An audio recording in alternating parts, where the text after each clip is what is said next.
అంటే నాస్తికులు మరి వారు ఇక్కడే ఉండిపోతారు, అన్ని జనులు కూడా ఇక్కడే ఉండిపోతారు, అలాగే నామకాంత క్రైస్తవులు ఇక్కడే ఉండిపోతారు. 4వ గుంపు ఒకటి ఉంది.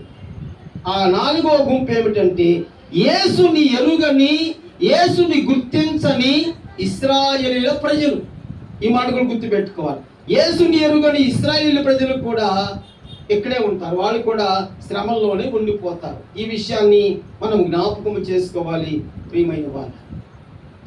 ఈ రోజున మనము ఈ శ్రమల కాలం గురించి కొంచెం తెలుసుకోవటానికి ముందుగా అసలు శ్రమల కాలం ఉందా అనేది ప్రశ్న. శ్రమల కాలం ఉందా? అసలు బైబిల్లో 7 ఏండ్ల శ్రమల కాలం ఉన్నట్లుగా ఎవరు చెప్పారు, ఎక్కడుంది అని చాలా మంది ప్రశ్నలు కూడా వేస్తూ ఉంటారు. ఒకటి మనం గుర్తుపెట్టుకోవాలి, ఏదైనా సరే అక్షరార్థంగా మనకు కనిపించనంత మాత్రాన అది లేదు అని మనం చెప్పడానికి వీల్లేదు. మనము లోతుగా దానిని ధ్యానించినప్పుడు మాత్రమే అది వీలవుతుంది అనే విషయాన్ని జ్ఞాపకం చేసుకోవాలి. అసలు శ్రమలు ఉన్నాయా అనే దానికి బైబిల్లో మనం ఒక రిఫరెన్స్ చూద్దాం. అందరూ చూడండి, మత్తయి సువార్తలో 24వ అధ్యాయం, మత్తయి సువార్త 24వ అధ్యాయము 21వ వచనములో ఈ మాట వ్రాయబడుతూ ఉంది. సాక్షాత్తు ఇది చక్కగా యేసు ప్రభు వారు చెబుతున్నారు, లోక ఆరంభము నుండి ఇప్పటి వరకును అట్టి శ్రమ కలుగలేదు, ఇక ఎప్పుడును కలుగబోదు. ఈ మాట గుర్తుపెట్టుకోవాలి. లోక ఆరంభము నుంచి ఇప్పటి వరకును అట్టి శ్రమ కలుగలేదు. దేని గురించి మాట్లాడారనుకుంటున్నారు? ఈ మాట జనరల్ గా వచ్చే శ్రమలు కాదండి, ఇవి 7 ఏండ్ల శ్రమల గురించి మాట్లాడుతున్నారు. ఇక ఎప్పుడును అలాంటి శ్రమ కలుగబోదు అని చెప్పి రాశారు. అందుకని ఈ మాటలు స్పష్టంగా యేసు ప్రభువారే పలికారు, ఎవరో కూడా కాదు, యేసు ప్రభువే పలికారు అని మనము చూస్తూ ఉంటాం. కనుక మీకు ఈ శ్రమల గురించి మొట్టమొదటి కొన్ని రిఫరెన్సెస్ చెప్తాను. ఆ రిఫరెన్స్ నోట్ చేసుకున్న తరువాత మనం 6వ అధ్యాయం నుంచి సాగి ముందుకు వెళదాం. యెషయా గ్రంథంలోనికి రండి. యెషయా గ్రంథము 13వ అధ్యాయము ఏమండి 6 నుంచి 9 వరకు ఇలా రాయబడి ఉంది. నేను చదువుతున్నాను, చూడండి. యెహోవా దినము వచ్చుచున్నది, ఘోషించుడి, అది ప్రళయము వలె సర్వశక్తుడగు దేవుని యొద్ద నుండి వచ్చును. అందుచేత బాహువులన్నీ దుర్బలములగును, ప్రతి వారి గుండె కరిగిపోవును, జనులు విభ్రాంతి నొందెదరు, వేదనలు దుఃఖములు వారికి కలుగును. ప్రసవ వేదన పడుదాని వలె వారు వేదన పడుదురు, ఒకరినొకరు తేరి చూతురు, వారి ముఖములు జ్వాలల వలె ఎర్రబడును. యెహోవా దినము వచ్చుచున్నది, దేశమును పాడు చేయుటకును, పాపులను బొత్తిగా దానిలో ఉండకుండా నశింప చేయుటకును, క్రూరమైన ఉగ్రతతోను, ప్రచండమైనటువంటి కోపముతోను అది వచ్చును. ఇది ఒక ప్రవచనం. ఇది కూడా శ్రమలకు సంబంధించినటువంటి ఒక ప్రవచనం. మత్తయి సువార్త ఇందాక చదువుకుంది, యేసు ప్రభు వారు చెప్పినటువంటి మాటలు. అలాగే ఇర్మియా గ్రంథములో కూడా మీరు చూస్తే 30వ అధ్యాయము 7వ వచనములో, అయ్యో ఎంత భయంకరమైన దినము, అట్టి దినము మరి ఒకటి రాదు, అది యాకోబు సంతతి వారికి ఆపద తెచ్చు దినము, అయినను వారు దానిలో పడకుండా రక్షింపబడుదురు. ఇది ఇర్మియాతో ప్రభు చెప్పినటువంటి మాటలు. అంటే ఈ మాటలను బట్టి మనకి అర్థం ఏమవుతుంది? శ్రమల కాలం అనేది ఒకటి ఉంది అని అర్థమవుతుంది. చూడండి, ఇంకా రాశాడు అక్కడ దెసలోనిక పత్రిక మొదటి పత్రిక 5వ అధ్యాయం 2వ వచనములో, రాత్రి వేళ దొంగ ఎలాగూ వచ్చునో అలాగే ప్రభువు దినము వచ్చునని మీరు బాగుగా తెలియను. లోకులు నెమ్మదిగా ఉన్నది, భయమేమీ లేదని చెప్పుకొనుచుండగా గర్భిణీ స్త్రీకి ప్రసవ వేదన కలుగునట్లు వారికి ఆకస్మికముగా నాశనము తటస్థించును గనుక వారెంత మాత్రమును తప్పించుకొనలేరు అని అక్కడ పౌలు గారి ద్వారా రాయబడినటువంటి సంగతిని ప్రియులారా మనం చూస్తూ ఉన్నాం. అదే దానియేలు గ్రంథంలో మనం చూస్తే 12వ అధ్యాయము 1వ వచనములో, ఆ కాలమందు నీ జనుల పక్షమున నిలుచునట్టి మహా అధిపతియగు మిఖాయేలు వచ్చును, అప్పుడు నీ జనులు రాజ్యముగా కూడిన కాలము మొదలుకొని ఈ కాలము వరకు ఎన్నటికీ కలుగునంత ఆపద కలుగును. అయితే నీ జనులలో గ్రంథమునందు దాఖలైన వారెవరో వారు మాత్రమే తప్పించుకొందురు. దేవుని ప్రజలారా, ఈ విషయాలు మనం జ్ఞాపకం చేసుకోవాలి. ఇక్కడ ఆపద దినం ఒకటి వచ్చును. అయితే ఈ ఆపద దినము నుంచి తప్పించుకునే వారు ఎవరు అంటే దానియేలు అంటాడు, నీ జనులలో, అంటే ప్రభువు చెబుతున్నాడు, నీ జనులలో గ్రంథమునందు దాఖలైన వారెవరో వారు మాత్రమే తప్పించుకొందురు అంటాడు. ఏ గ్రంథము? జీవ గ్రంథం. జీవ గ్రంథమందు ఎవరి పేరైతే దాఖలు చేయబడలేదో వారు ఖచ్చితముగా శ్రమల కాలంలోనికి వెళ్ళిపోతారు.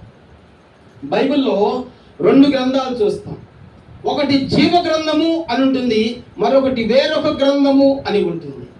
జీవ గ్రంథములో సత్క్రియలు చేసిన వారు, దేవుని యందు మంచి పనులు చేసిన వారు ఏమండి వారి పేర్లు లిఖించబడతాయి. మరి ఒక గ్రంథములో దేవుని పని చెప్పుకొని, దేవుని పేరు చెప్పుకొని మోసాలు అక్రమాలు చేసేటువంటి వారి పేర్లు లిఖించబడతాయి. అందుకని ఈ విషయాలు ప్రియులను మనము జ్ఞాపకం చేసుకోవాలి. ఇంకొక ప్రాముఖ్యమైన విషయం ఏంటంటే, ఇక్కడ దానియేలు గ్రంథం ఎందుకు చదవాలి? ప్రకటన గ్రంథము మనము ధ్యానం చేస్తున్నప్పుడు అనే దానికి ఇప్పుడు నేను చెప్పే రిఫరెన్స్ చాలా కీలకమైనదిగా కనిపిస్తుంది. దానియేలు గ్రంథం 9వ అధ్యాయం 24-25 వచనాలలో కొన్ని మాటలు రాయబడుతున్నాయి. చాలా ఇంపార్టెంట్ మాటలు. అది ఏముంది అక్కడ? దానియేలు దర్శనములో ఎన్నో సంగతులు తెలియచేస్తూ, దానియేలుకు దేవుడు దర్శనంలో ఎన్నో సంగతులు తెలియజేస్తూ యుగాంతము వరకుండునట్టి నీతిని బయలుపరచుటకు అని వ్రాస్తూ, యుగాంతము వరకు నుండి నీతిని బయలుపరచు వరకు అని రాస్తూ, నీ జనులకును పరిశుద్ధ పట్టణమునకును 70 వారములు విధింపబడెను అనే మాట మనకు కనిపిస్తుంది. ఈ 70 వారముల గురించి నేను విశ్వాసిగా ఉన్నప్పటి నుంచి నేను వింటా ఉన్నా. నాకు చాలా కాలం నాకు అర్థం కాలేదు. 70 వారాలు అంటే ఏంటో నాకు తెలిసేది కాదు అప్పుడు. కొంతమంది తెలియకపోయినా తెలిసినట్టుగా మేనేజ్ చేస్తారు. ఏం తెలియదు కొంతమందికి. తెలుసుకోవాలి, అది గుర్తుపెట్టుకోండి. తెలుసుకోవాలి. బైబిల్ అందరికీ తెలుసండి నేను ఒప్పుకోను. తెలుసుకోవాలండి. అందుకని 70 వారముల గురించి ఇక్కడ ప్రస్తావన చేయబడింది. గుర్తుపెట్టుకోవాలి. ఇక్కడ మనం ఒక విషయాన్ని జ్ఞాపకం చేసుకోవాలి. 70 వారములు అన్నాడు. వారానికి ఎన్ని రోజులు చెప్పండి? చెప్పాలి అందరూ. వారానికి ఎన్ని రోజులు? 7 రోజులు. అది మన భాష. దేవుని భాషలో రోజు అంటే సంవత్సరం. అది గుర్తుపెట్టుకోండి. 7 రోజులు అంటే 7 సంవత్సరాలు. ఇక్కడ మనం చూస్తున్నాము 70 వారములు అనే మాట దేనికి గుర్తుగా ఉందంటే, వారమునకు 7 రోజులు అనగా దేవుని దృష్టిలో 7 సంవత్సరాలు. ఈ మాట గుర్తుపెట్టుకోవాలి. మనకేమో 7 రోజులు, దేవునికి 7 సంవత్సరాలు. ఇప్పుడు మీరు గుర్తుపెట్టుకోండి, 70 వారములు ఇంటూ 7 కొట్టుకోండి మీరు. 70 ఇంటూ 7 సంవత్సరాలు. అప్పుడు మీకేమొస్తుందంటే 490 సంవత్సరాలు వస్తుంది. బాగా వినాలి. ఇక్కడ ఇది ఒక సూచనగా ప్రభు చెప్పారు. 70 వారములు విధింపబడును, నీ జనమునకు పరిశుద్ధ పట్టణమునకు 70 వారములు విధింపబడును అనే మాట ఎందుకు ప్రభు చెప్పారు అంటే, ఈ 70 వారములు 490 సంవత్సరాలు. గుర్తుపెట్టుకోండి. 25వ వచనంలో ఏముంటుందంటే 7 వారములు అని ఉంటుంది సపరేట్ గా. తరువాత 62 వారములు జరిగిన పిమ్మట అని రాస్తుంటుంది అక్కడ. 7 వారములు ప్లస్ 62 వారములు. ఈ మాట కూడా గుర్తుపెట్టుకోవాలి. ఇది జరిగిన పిమ్మట అభిషక్తుడు అంటే యేసుక్రీస్తు నిర్మూలము చేయబడును. అభిషక్తుడు నిర్మూలము చేయబడును. 62 ప్లస్ 7 కూడినప్పుడు మనకు 69 వారాలు వస్తుంది. 69 వారములు పూర్తి చేయబడే సమయానికి 69 వారములు పూర్తి చేయబడే సమయానికి అభిషిక్తుడు అనగా మన క్రీస్తు ప్రభువారు సిలువలో ప్రాణము పెట్టి ఆయన మరణించాలి. అది దానియేలు యొక్క దర్శనం. ఈ మాట గుర్తుపెట్టుకోండి. మొత్తం ఎన్ని వారాలు చెప్పుకున్నాను చెప్పండి? 70 వారాలు. అయితే యేసు ప్రభు చనిపోయేసరికి ఎన్ని వారాలు పూర్తయిపోతాయని చెప్పుకుంటున్నారు? 69 వారాలు. బాగా గుర్తుపెట్టుకోవాలి. అంటే ఇంకా ఒక్క వారమే మిగిలి ఉంది. అంటే ఇప్పుడు ఈ 69 ఈ యొక్క వారములు ఎట్లాగూ మనము గుర్తు పెట్టుకోవాలి అనే మాటలో మీకు క్లుప్తంగా అర్థమయ్యేటట్టు చెప్తాను. ఎందుకంటే వివరంగా చెప్పాలంటే ప్రసంగం ఇక్కడ అయిపోతుంది. ఇశ్రాయేలు ప్రజలను లేదా యూదా ప్రజలను బబులోను చక్రవర్తి అయినటువంటి నెబూకద్నెజర్ యెరూషలేము మీదకు దాడి చేసి సొలొమోను కట్టించినటువంటి మందిరాన్ని కూలద్రోచి అనేక మందిని చంపివేసి అనేక మందిని చెరలో తీసుకుని వెళ్ళిపోయాడు బబులోనుకు. బబులోనులో చెరపట్టబడినటువంటి ఇశ్రాయేలు ప్రజలు ఎన్ని సంవత్సరాలు ఉన్నారు చెప్పండి? ఎన్ని సంవత్సరాలు ఉన్నారు? 70 సంవత్సరాలు ఉన్నారు. ఈ 70 సంవత్సరాల కాలము పూర్తయ్యేసరికి ఏమవుతుందంటే నెబూకద్నెజర్ అంటే బబులోను చక్రవర్తి మాదియా పారసీకపు రాజు అయినటువంటి కోరేషు రాజుకు యుద్ధం జరిగింది. గుర్తుపెట్టుకోండి. నెబుకద్నెజరేమో బబులోను రాజు, మాదియా పారసీకపు రాజు ఏమో కోరేషు. ఈ కోరేషుకు బబులోను రాజు నెబుకద్నెజర్కి యుద్ధం జరిగినప్పుడు కోరేషు నెబుకద్నెజర్ పైన విజయము సాధించాడు. అంటే ఇప్పుడు బబులోను సామ్రాజ్యం లేదు ఇక. ఇప్పుడు మాదియా పారసీక రాజ్యం వచ్చేసింది. ఈ మాదియా పారసీకపు రాజ్యము ఏమండి ఇప్పుడు మొదటి రాజు ఎవరంటే కోరేషు. ఈ మాట మీకు రిఫరెన్స్ గా కావాలంటే ఎజ్రా గ్రంథము 1వ అధ్యాయము 4 వచనాల్లో మాట రాయబడుతుంది. ఇప్పుడు కోరేషు పారసీకపు రాజు అయినప్పుడు ఏం జరిగింది అంటే ఒక రోజున యెహోవా దేవుడు అతనికి ప్రత్యక్షమయ్యాడు. ఎవరికి? కోరేషుకి ప్రత్యక్షమయ్యాడు. కోరేషు అని పిలిచాడు. అయ్యా అన్నాడు, నేను ఇప్పుడు నిన్ను ఎందుకు ఎన్నుకున్నానో తెలుసా? నిన్ను నేను ఎందుకు రాజుగా చేశానో తెలుసా అంటే తెలియదన్నాడు. నీవు ఒక పని చేయాలన్నాడు.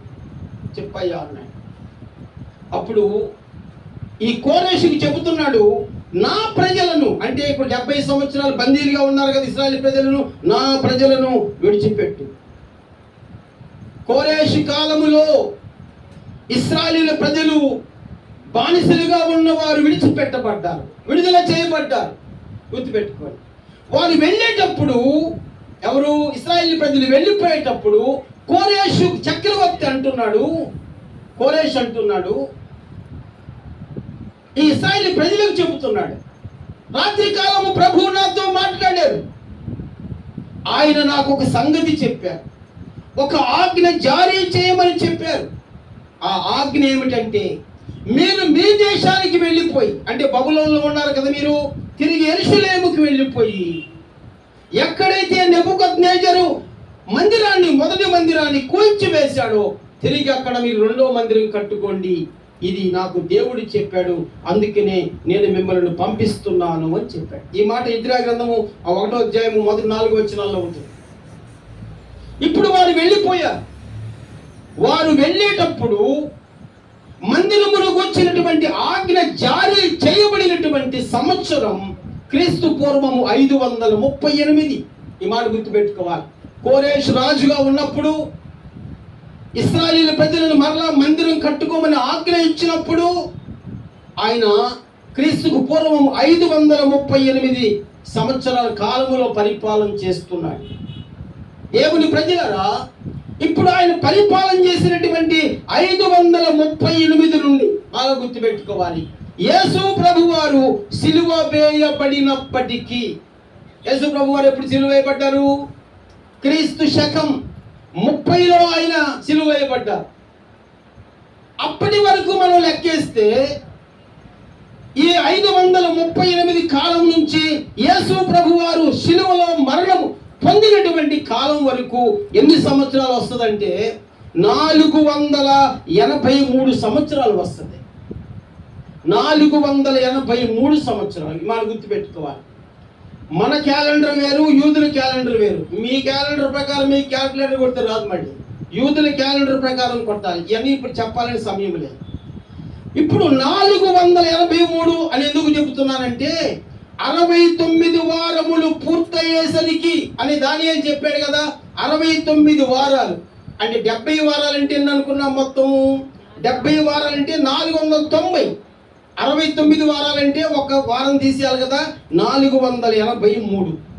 ఈ 483 సంవత్సరాలకి అంటే ఆ 69వ వారం పూర్తయ్యేసరికి యేసు ప్రభువుని సిలువేశారు. అప్పటికి 69 వారాలు పూర్తయింది. ఇంకెన్ని వారాలు ఉన్నాయండి? ఒక్క వారము. 70 వారాలకి ఇంకొక వారం. ఈ వారము ఎప్పుడు జరుగుతుంది? ఈ వారము ఎందుకు ఆగిపోయింది అంటే ప్రభు చెబుతున్నాడు, ఈ వారమే రేపు జరగబోతున్నటువంటి 7 ఏండ్ల శ్రమల కాలం అని చెప్పాడు. అందుకనే ఆ 69 వారాలన్నీ కూడా పూర్తి చేయబడ్డాయి. ఇప్పుడు 7వ వారం అంటే 7 సంవత్సరాలు రేపు జరగబోతున్నటువంటి శ్రమల కాలం అని చరిత్ర తెలియచేస్తా ఉంది. దేవుని ప్రజలరా, ఇవన్నీ కూడా మనము జ్ఞాపకము చేసుకుంటూ ఉన్నాం. అందుకనే బైబిల్ గ్రంథములో 6వ అధ్యాయము నుండి 18వ అధ్యాయం వరకు జరిగేవన్నీ కూడా 7 సంవత్సరముల శ్రమల కాలం. ఈ మాట గుర్తుపెట్టుకోవాలి. ఇప్పుడు మీకు ఒక డౌట్ కూడా వస్తుంది. నిన్న 5 అధ్యాయాలు చెప్పేసరికి 1:30 పట్టింది కదండి, మరి ఇప్పుడు చాలా చెప్పాలి కదా, మరి ఎట్లా జరుగుద్ది? సాయంకాలం 4 అయిద్దా 5 అయిద్దా అంటే 2 సార్లు భోజనాలు పెడతాం, మీకేం ఇబ్బంది లేదు. మీరు కూర్చుంటారా? ఇప్పుడే వెళ్ళిపోతాను. మిమ్మల్ని ఏం ఇబ్బంది పెట్టను, మీరు చక్కగా 1:30 దాకా కూర్చో. ఈ 6వ అధ్యాయం నుంచి 18వ అధ్యాయం దాకా ఏం జరగబోతుంది అనేది మీకు ముందు టూకీగా చెప్తాను, అర్థం చేసుకోండి. బైబిల్ తెరవన్నప్పుడు మాత్రమే తెరవండి, నా వైపు చూడండి. 6వ అధ్యాయం నుంచి 18వ అధ్యాయం దాకా అసలు ఏముంది? శ్రమల కాలం గురించి మనం తెలుసుకుంటున్నాం. నేను మీకు చెప్పాను, భక్తి చేసేటువంటి క్రైస్తవులు బాగా గుర్తుపెట్టుకోవాలి మాట. ఎవరైతే నిజాయితీగా ఉంటారో, ఎవరైతే నీతిగా ఉంటారో, ఎవరైతే యథార్థంగా ఉంటారో వాళ్ళు సేవకులు కావచ్చు, విశ్వాసులు కావచ్చు, ఎవరైనా కావచ్చు. దేవుని చిత్తాన్ని జరిగించేటువంటి విశ్వాసులు కావచ్చు, సేవకులు కావచ్చు, వారికి శ్రమల కాలంతో పని లేదండి. అసలు శ్రమల కాలంతో పని లేదు అసలు. అలా కాకుండా న్యూట్రల్గా ఉంటారు చూడండి, ప్రతిదానికి అమ్ముడు పోతా ఉంటారు చూడండి, వాళ్ళు ఖచ్చితంగా శ్రమల్లో ఉంటారు. సేవకులు కావచ్చు, విశ్వాసులు కావచ్చు, ఖచ్చితంగా ఉంటారు. అందుకని ఈ 7 ఏళ్ల శ్రమల కాలములో ఏమేమి ఉన్నాయి అనే దానికి మీకు టూకీగా చెప్తాను. ఒకటి, 7 ముద్రలు కనిపిస్తాయి. చెప్పండి నాకు ఏమున్నాయి అంటండి? 7 ముద్రలు కనిపిస్తాయి. రెండవదిగా 7 బూరలు కనిపిస్తాయి. చెప్పండి, రెండవది ఏమిటంట? 7 బూరలు. మూడవదిగా 7 పాత్రలు కనిపిస్తాయి. చెప్పాలి మీరు, మూడవది ఏమిటంట? 7 పాత్రలు. ఇప్పుడు 3 చెప్పండి. ఒకటి 7 ముద్రలు, 2 7 బూరలు, మూడవది 7 పాత్రలు, నాలుగవది ఏమిటంటే 7 చరిత్రలు. అది కూడా గుర్తుపెట్టుకొని రాసుకోండి. 7 చరిత్రలు కూడా ఉన్నాయి దీంట్లో. 6వ అధ్యాయం నుంచి 18వ అధ్యాయం దాకా. ఏమండి, నిన్న ఆది గారు అడుగుతున్నాడు, 12వ అధ్యాయం చెప్పండి, 3 13 చెప్పండి, 13 12 7 చరిత్ర. 7 చరిత్రలు ఉన్నాయి. ఈ 4 ఈ యొక్క శ్రమల కాలంలో జరగబోతున్నాయి. ఇది మటుకు మనం గుర్తుపెట్టుకోవాలి. దేవునికి స్తోత్రం, హల్లెలూయా. అయితే ఈ శ్రమల కాలములో, 7 ఏళ్ల శ్రమల కాలములో సంఘం ఎత్తబడుతుందా, లేకపోతే సంఘం ఈ శ్రమల కాలములో ఉంటుందా అనేది క్రైస్తవులకు ఒక గందరగోళంగా తయారైపోయింది. చాలా మంది ఏమంటున్నారు తెలుసా అండి? సంఘము శ్రమల కాలములోనే ఉంటుంది అంటున్నారు. ఎందుకు ఉంటుంది అని అడిగితే వాళ్ళు అంటున్నారు, సంఘమంట శ్రమల కాలములో ఉంటే బాగా నేర్చుకుంటారంట. మరి ఇప్పుడేం నేర్చుకోలేదు, మరి నాకేం అర్థం కాదు కదండి. అందుకని శ్రమల కాలములో ఉంటుందా లేదా అనేది రేపు చెప్తాను. ఈ రోజు మటుకి శ్రమల గురించి చెప్పుకుంటూ వెళ్ళిపోదాం. ఇప్పుడు మనము 7 ముద్రలు ఎక్కడ ఉన్నాయి చెప్పండి? ఏ అధ్యాయంలో ఉన్నాయి? 6వ అధ్యాయంలో ఉన్నాయి. చూడండి, త్వరగా వెళ్ళిపోదాం. మీకు మనం 7 ముద్రలు విప్పబడుట అంటే ఏమిటి? 7 ముద్రలు విప్పబడుట అంటే ఏమిటి? ఈ మాట గుర్తుపెట్టుకోవాలి. ఇప్పుడు ప్రకటన గ్రంథము 6వ అధ్యాయములో ఉన్నటువంటి 7 ముద్రలు జరగబోవు శ్రమల కాలమునకు సూచనలు. ఈ ముద్రలు సూచనలవి. కనుక ఈ సూచనలను దేవుడు ముందుగా చూపించాడు. ఇంకొక విషయం ఏమిటంటే, ఈ 7 ముద్రలకు, 7 బూరలకు, 7 పాత్రలకు ఒకదానికొకటి సంబంధము కలిగి ఉన్నది. ఈ మాట మీరు గుర్తుపెట్టుకోవాలి. 7వ ముద్ర విప్పబడుతున్న సమయములో, 7వ ముద్ర విప్పబడుతున్న సమయములో 7 బూరలు ఊదేటువంటి ఒక వ్యక్తి వచ్చి అక్కడ బూర ఊదటానికి సిద్ధంగా ఉంటాడు. 7వ బూర ఊదే సమయములో పాత్రలు కలిగిన ఒక వ్యక్తి వచ్చి నిలబడతాడు. అంటే ఒకదానికి ఒకటి లింక్ అన్నమాట. అన్ని కంటిన్యూగా జరిగిపోతాయి, మధ్యలో గ్యాప్ లేదు. అందుకని వీటిని మనము చూస్తున్నాం. ఇక్కడ ఏం రాశాడంటే, 7వ ముద్రను విప్పినప్పుడు 7 బూరలు పట్టుకొని ఉన్న ఆ 7 దూతలు ఊదుటకు సిద్ధపడిరి. అలాగే 7వ బూర ఊదే సమయములో మొదటి దూత వెలుపలకు వచ్చి తన పాత్రను భూమి మీద కుమ్మరించును. అంటే ఒకదానికి లింక్ ఇచ్చాడు. కనుక ప్రియులారా, ఇక్కడ మనం చూస్తున్నాము అసలు ఏమిటి ఈ ముద్ర, ఏమిటి ఈ బూర, ఏమిటి ఈ పాత్ర. మీకు వివరంగా అయితే చెప్పడానికి నేను సాహసం చేయలేకపోతున్నాను, సమయం లేదు కనుక అలాగే మీకు అవుట్లైన్స్తోనే వెళ్తాను. అర్థం చేసుకోండి కొంచెము. ఇక ఎప్పుడైనా విడిగా ఉన్నప్పుడు చర్చలో చెప్తాను. మొదటి ముద్ర గుర్తుపెట్టుకోండి. మొదటి ముద్ర ప్రకటన గ్రంథము 6వ అధ్యాయము మొదటి 2 వచనాలు.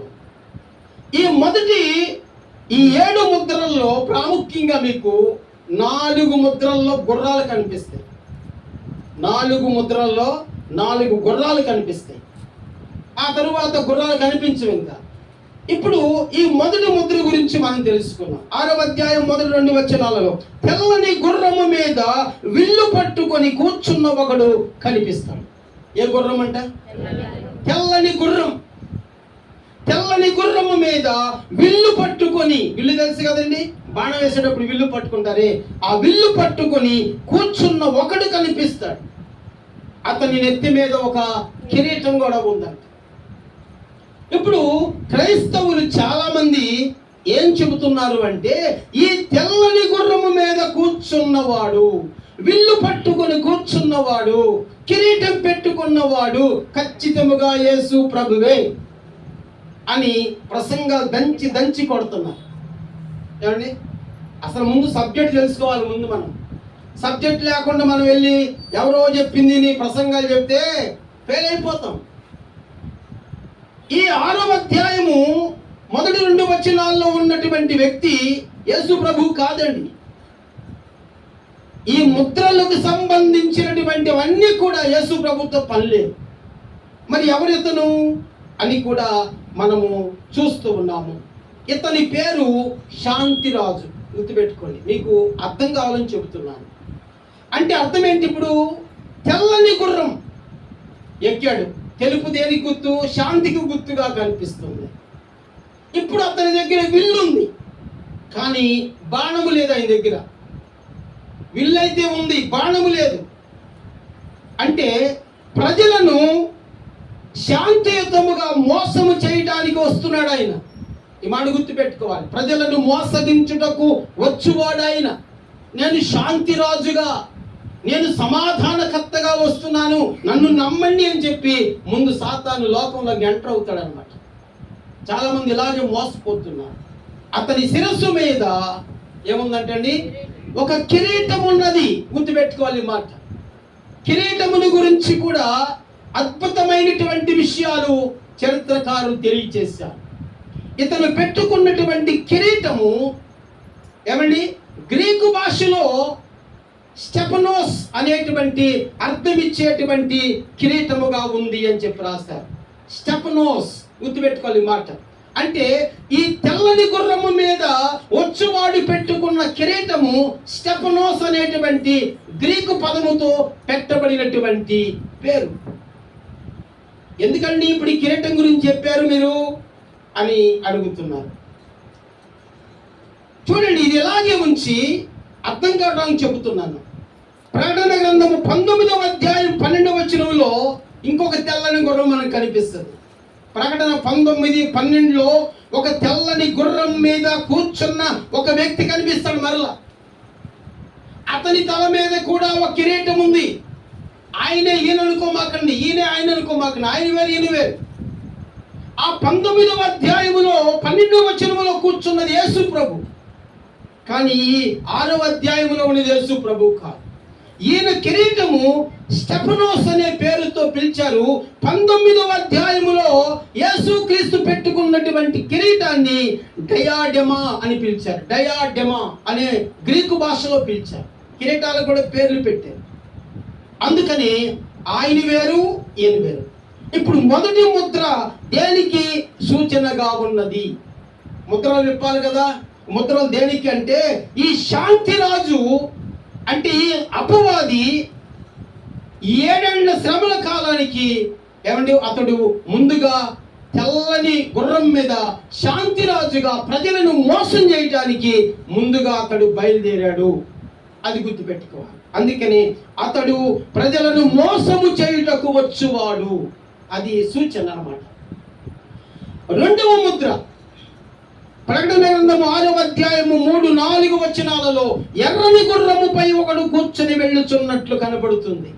మొదటి గుర్రం ఏ గుర్రం అంట? తెల్లని గుర్రం. రెండవ గుర్రము ఎర్రని గుర్రము. ఎర్రని గుర్రం మీద ఒకడు కూర్చొని వెళ్తున్నాడు. అతని చేతులు ఏముందంటే పెద్ద ఖడ్గం ఉన్నది.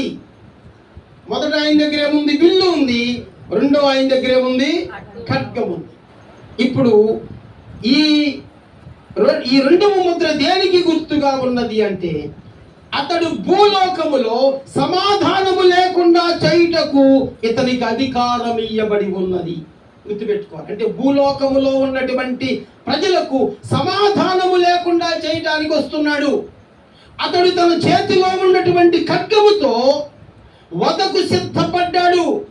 రక్తము చిందించడానికి వస్తున్నాడు. ప్రజలను చంపేటువంటి రక్తపాతం చేయడానికి వస్తున్నవాడు. మొదటేమో శాంతిరాజుగా వచ్చాడు. ప్రజలెవరూ ఆయన మోసగెచ్చుతుంటే మోసపుచ్చుకోవట్లేదు. అందుకని అతడు ఇక లాభం లేదని కత్తి తీసుకున్నాడు. ఇక ప్రజలను చంపేటువంటి ప్రయత్నం చేస్తున్నాడు. మూడవ ముద్రలో ప్రకటన గ్రంథం 6వ అధ్యాయం 5-6 వచనాలలో నల్లని గుర్రముపై ఒకడు కూర్చుండి ఉండెను. ఇతడు త్రాసు చేత పట్టుకొని ఉండెను. త్రాసు అంటే తెలుసు కదా, తక్కిట. నల్లని గుర్రం మీద కూర్చున్నాడు, త్రాసు చేత పట్టుకున్నాడు. ఇది ఒక ముద్ర. ఏమిటి ఈ త్రాసు అంటే? సూచన. ఇతడు వచ్చేటప్పుడు, నల్లని గుర్రం మీద వచ్చేటప్పుడు, ఈ మూడవ ముద్ర విప్పేటప్పుడు ఏం జరుగుతుందంటే, కరువు, భయంకరమైనటువంటి కరువు వస్తుంది. భయంకరమైనటువంటి కరువు రాబోతుంది. అప్పుడు దీనికి ముందుగానే యెహెజ్కేలు ఒక దర్శనం చూశాడు. యెహెజ్కేలు గ్రంథం 4వ అధ్యాయం 10 నుంచి మీరు 17 వచనాలు చదువుకుంటే ఆ కరువు ఏంటో అక్కడ రాసి పెట్టాడు. 4వ ముద్ర మీరు చూస్తే ప్రకటన గ్రంథం 6వ అధ్యాయం 7-8 వచనాలు. అక్కడ ఏముంది అంటే, పాండురవర్ణము గల గుర్రముపై ఒకడు కూర్చుండి ఉండెను. వాని పేరు మృత్యువు. గుర్తుపెట్టుకోవాలి. పేరేంటంట? మృత్యువు. అతడు పాండురవర్ణము గల గుర్రముపై వస్తున్నాడు. అంటే ఈ 4వ ముద్ర విప్పేటప్పుడు కరువులతో పాటుగా తెగుళ్ళు వస్తున్నాయని సూచన ఇవ్వబడుతున్నాయి. తెగుళ్ళు వచ్చేస్తాయి. ఇక కరువుతో కాకుండా తెగుళ్ళు కూడా భయంకరంగా వస్తాయనే సూచన ఇక్కడ ఈ గుర్రము మీద వ్యక్తి మనకు తెలియచేస్తా ఉంది. 5వ ముద్ర గురించి మనం చూస్తున్నప్పుడు ప్రకటన గ్రంథము 6వ అధ్యాయము 9-10 వచనాలలో మీరు చూస్తే అక్కడ వధింపబడినటువంటి ఆత్మలు బలిపీఠము కింద ఉండి కేకలు వేస్తున్నారట. ఏమని కేకలు వేస్తున్నారు? ఏమని కేకలు వేస్తున్నారు? మేము దేవుని వాక్యము నిమిత్తము, తామిచ్చిన సాక్ష్యము నిమిత్తము వధింపబడ్డాం. మేము సువార్త ప్రకటిస్తుంటే, మేము సాక్ష్యము చెబుతుంటే మమ్మల్ని వధించారు, చంపారు. మరి చంపిన వాళ్ళకి తీర్పు ఎప్పుడు తీరుస్తారు, ప్రతిదండన ఎప్పుడు చేస్తారు అని వాడికి ఆకలేస్తున్నారు. అంటే 5వ ముద్రలో దేవుడు వారికి కూడా న్యాయం చేయబోతున్నాడు అని అక్కడ అర్థమవుతుంది. 6వ ముద్రలో ప్రకటన గ్రంథము 6వ అధ్యాయం 12-13 వచనాలలో మనకు ఒక సూచన కనిపిస్తుంది. అదేమిటంటే పెద్ద భూకంపము కలిగింది, సూర్యుడు నలుపైపోయాడు, చంద్రుడు ఎరుపైపోయాడు, ఆకాశ నక్షత్రములు భూమి మీద రాలిపోతున్నాయి. అంటే 6వ ముద్ర విప్పినప్పుడు సూర్య చంద్రులు నక్షత్రములు నలుపైపోయేటువంటి సందర్భం మనకు కనిపిస్తుంది. దీనికి సూచన ఏమిటంటే చీకటి కమ్ముటకు సూచనగా ఉన్నది అని మనం గమనించాలి. ఇక్కడ 7వ ముద్ర చూస్తున్నాము. ప్రకటన గ్రంథం 8 మొదటి 2 వచనాల్లో మనం చూస్తే 7వ ముద్ర విప్పగా ఆ 7వ ముద్ర విప్పినప్పుడు మొదటి బూర ఊదబడెను. ఈ మాట గుర్తుపెట్టుకోవాలి. 7వ ముద్ర ఎప్పుడైతే విప్పుతున్నారో మొదటి బూర ఊదటం ప్రారంభించబడింది. లింక్ అన్నమాట, దానికి ఒకదానికి సంబంధం ఉంది. 7వ ముద్ర విప్పుతున్నప్పుడు మొదటి బూర ఊదబడుతుంది. ఈ బూరలు ఊదటం ప్రారంభమైనప్పుడు, ఎప్పుడైతే బూరలు ఊదబడుతున్నాయో భయంకరమైనటువంటి పరిస్థితులు 7 ఏండ్ల శ్రమలో ప్రారంభము కాబోతున్నాయి అనేటువంటి విషయాన్ని మరి ఒకసారి మనము జ్ఞాపకం చేసుకోవాలి. దేవునికి స్తోత్రం, చెప్పండి హల్లెలూయా. 7 ముద్రల గురించి మనము అలాగూ అవుట్లైన్స్ లో విన్నాం. ఇప్పుడు 7 బూరల గురించి మరలా వినబోతుంది. 7 బూరలు ప్రకటన గ్రంథం 8వ అధ్యాయం 6వ వచనములో 7 బూరలు పట్టుకున్న 7 దూతలు. ఈ మాట గుర్తుపెట్టుకుని అందరూ కూడా, 7 బూరలు పట్టుకున్న 7 దూతలు. 7 దూతలు 7 బూరలు పట్టుకున్నారు. అయితే ఈ బూరలు ఏమండి పాత నిబంధనలో మనకు సూచనగా కనిపిస్తా ఉన్నాయి. నేను అదే చెబుతున్నాను. ప్రకటన గ్రంథం చదివేటప్పుడు ఒక దానియేలు గ్రంథంతోనే కాకుండా మిగతా గ్రంథాలకు కూడా దేవుడు ఆనాటి ప్రవక్తలకు కొన్ని సూచనలు ఇచ్చాడు. మీకు ఒక విషయం చెప్తాను అర్థం కావటానికి. పాత నిబంధనలు ఎన్ని పుస్తకాలు మొత్తం చెప్పండి? ఎన్ని పుస్తకాలండి? 39 పుస్తకాలు. మీరు చెప్పట్లేదంటే బైబిల్ తీయట్లేదని అర్థం అనమాట. పాత నిబంధనలో 39 పుస్తకాలు, కొత్త నిబంధనలు ఎన్ని? 27 పుస్తకాలు. నేనేం చెప్పదలుచుకున్నానంటే ఈ 39 పుస్తకాలలో రాకడకు సంబంధించినటువంటి సంగతులు రాయబడినటువంటి పుస్తకాలు 17 పుస్తకాలు ఉన్నాయి. పాత నిబంధనలోనే 17 ఉన్నాయి 39లో. కొత్త నిబంధనలో 27 పుస్తకాలలో రాకడకు సంబంధించినటువంటి సందర్భాలు రాసినటువంటి పుస్తకాలు 23 ఉన్నాయి. గుర్తుపెట్టుకోవాలి. ఒక ప్రకటనలోనే కాదు, చాలా పుస్తకాల్లో రాకడకు సంబంధించినటువంటి సందర్భాలు మనకు కనిపిస్తాయి. అయితే ఈ 7 బూరల గురించి పాత నిబంధనలో హోషేయ గ్రంథము 5వ అధ్యాయము 8వ వచనములో, యావేలు గ్రంథము 2వ అధ్యాయము 1వ వచనములో, ఆమోసు గ్రంథము 2వ అధ్యాయము 2వ వచనములో, జకర్యా గ్రంథము 9వ అధ్యాయం 14వ వచనములో ప్రవచనాత్మకమైనటువంటి లేఖనములు ఈ బూరలను జ్ఞాపకము చేస్తున్నాయి. ఇప్పుడు నేను చెప్పిన రెఫరెన్స్ అన్నిట్లో బూరలు మనకు కనిపిస్తాయి. అంటే ప్రకటన గ్రంథములో ఓదబడే బూరలు దేవుడు ముందుగానే ఒక సూచనగా ఆయన మనకు తెలియచేస్తున్నాడు, ఇలా జరుగుతాయి అని. దేవునికి స్తోత్రం చెప్తాం. హల్లెలూయా. మొదటి బూర ప్రకటన 8:7లో కనిపిస్తుంది. మొదటి బూర. ఈ మొదటి బూర ఊదినప్పుడు ఏం జరుగుతుంది అంటే రక్తముతో మిళితమైన వడగండ్లు అగ్నియు పుట్టి భూమి పైన పడవేయబడతాయట. మొదటి బూర ఊదినప్పుడు వడగండ్లు అగ్నియు పుట్టి భూమి పైన పడిపోతాయి. ఎప్పుడైతే ఈ వడగండ్లు అగ్నితో కూడా పడిపోయాయో భూమిలో 3వ భాగము చెట్లలో 3వ భాగము కాలిపోతుంది. గుర్తుపెట్టుకోండి, 3వ భాగం అంటే ఎంత భయంకరమైన శ్రమ రాబోతుందో ఒకసారి మీరు ఆలోచించండి. అందుకనే వడగండ్లు వస్తాయి. వడగండ్లు అంటే చిన్నవి కాదండి. చాలా భయంకరమైన వడగళ్ళు, అది కూడా అగ్నితో కాల్చివేయబడతాయి. అందుకని మూడవ భాగం, భూమిలో మూడవ భాగము కాలిపోతుంది, చెట్లలో మూడవ భాగము కాలిపోతుంది. అంటే భూమి మీద ప్రజలు భయంకరమైనటువంటి శ్రమలు పాలు అయ్యేటువంటి పరిస్థితి కనిపిస్తుంది. ఈ మొదటి బోర ఊదినప్పుడు. రెండవ బోర, ప్రకటన 8:8లో రెండవ బోర కనిపిస్తుంది.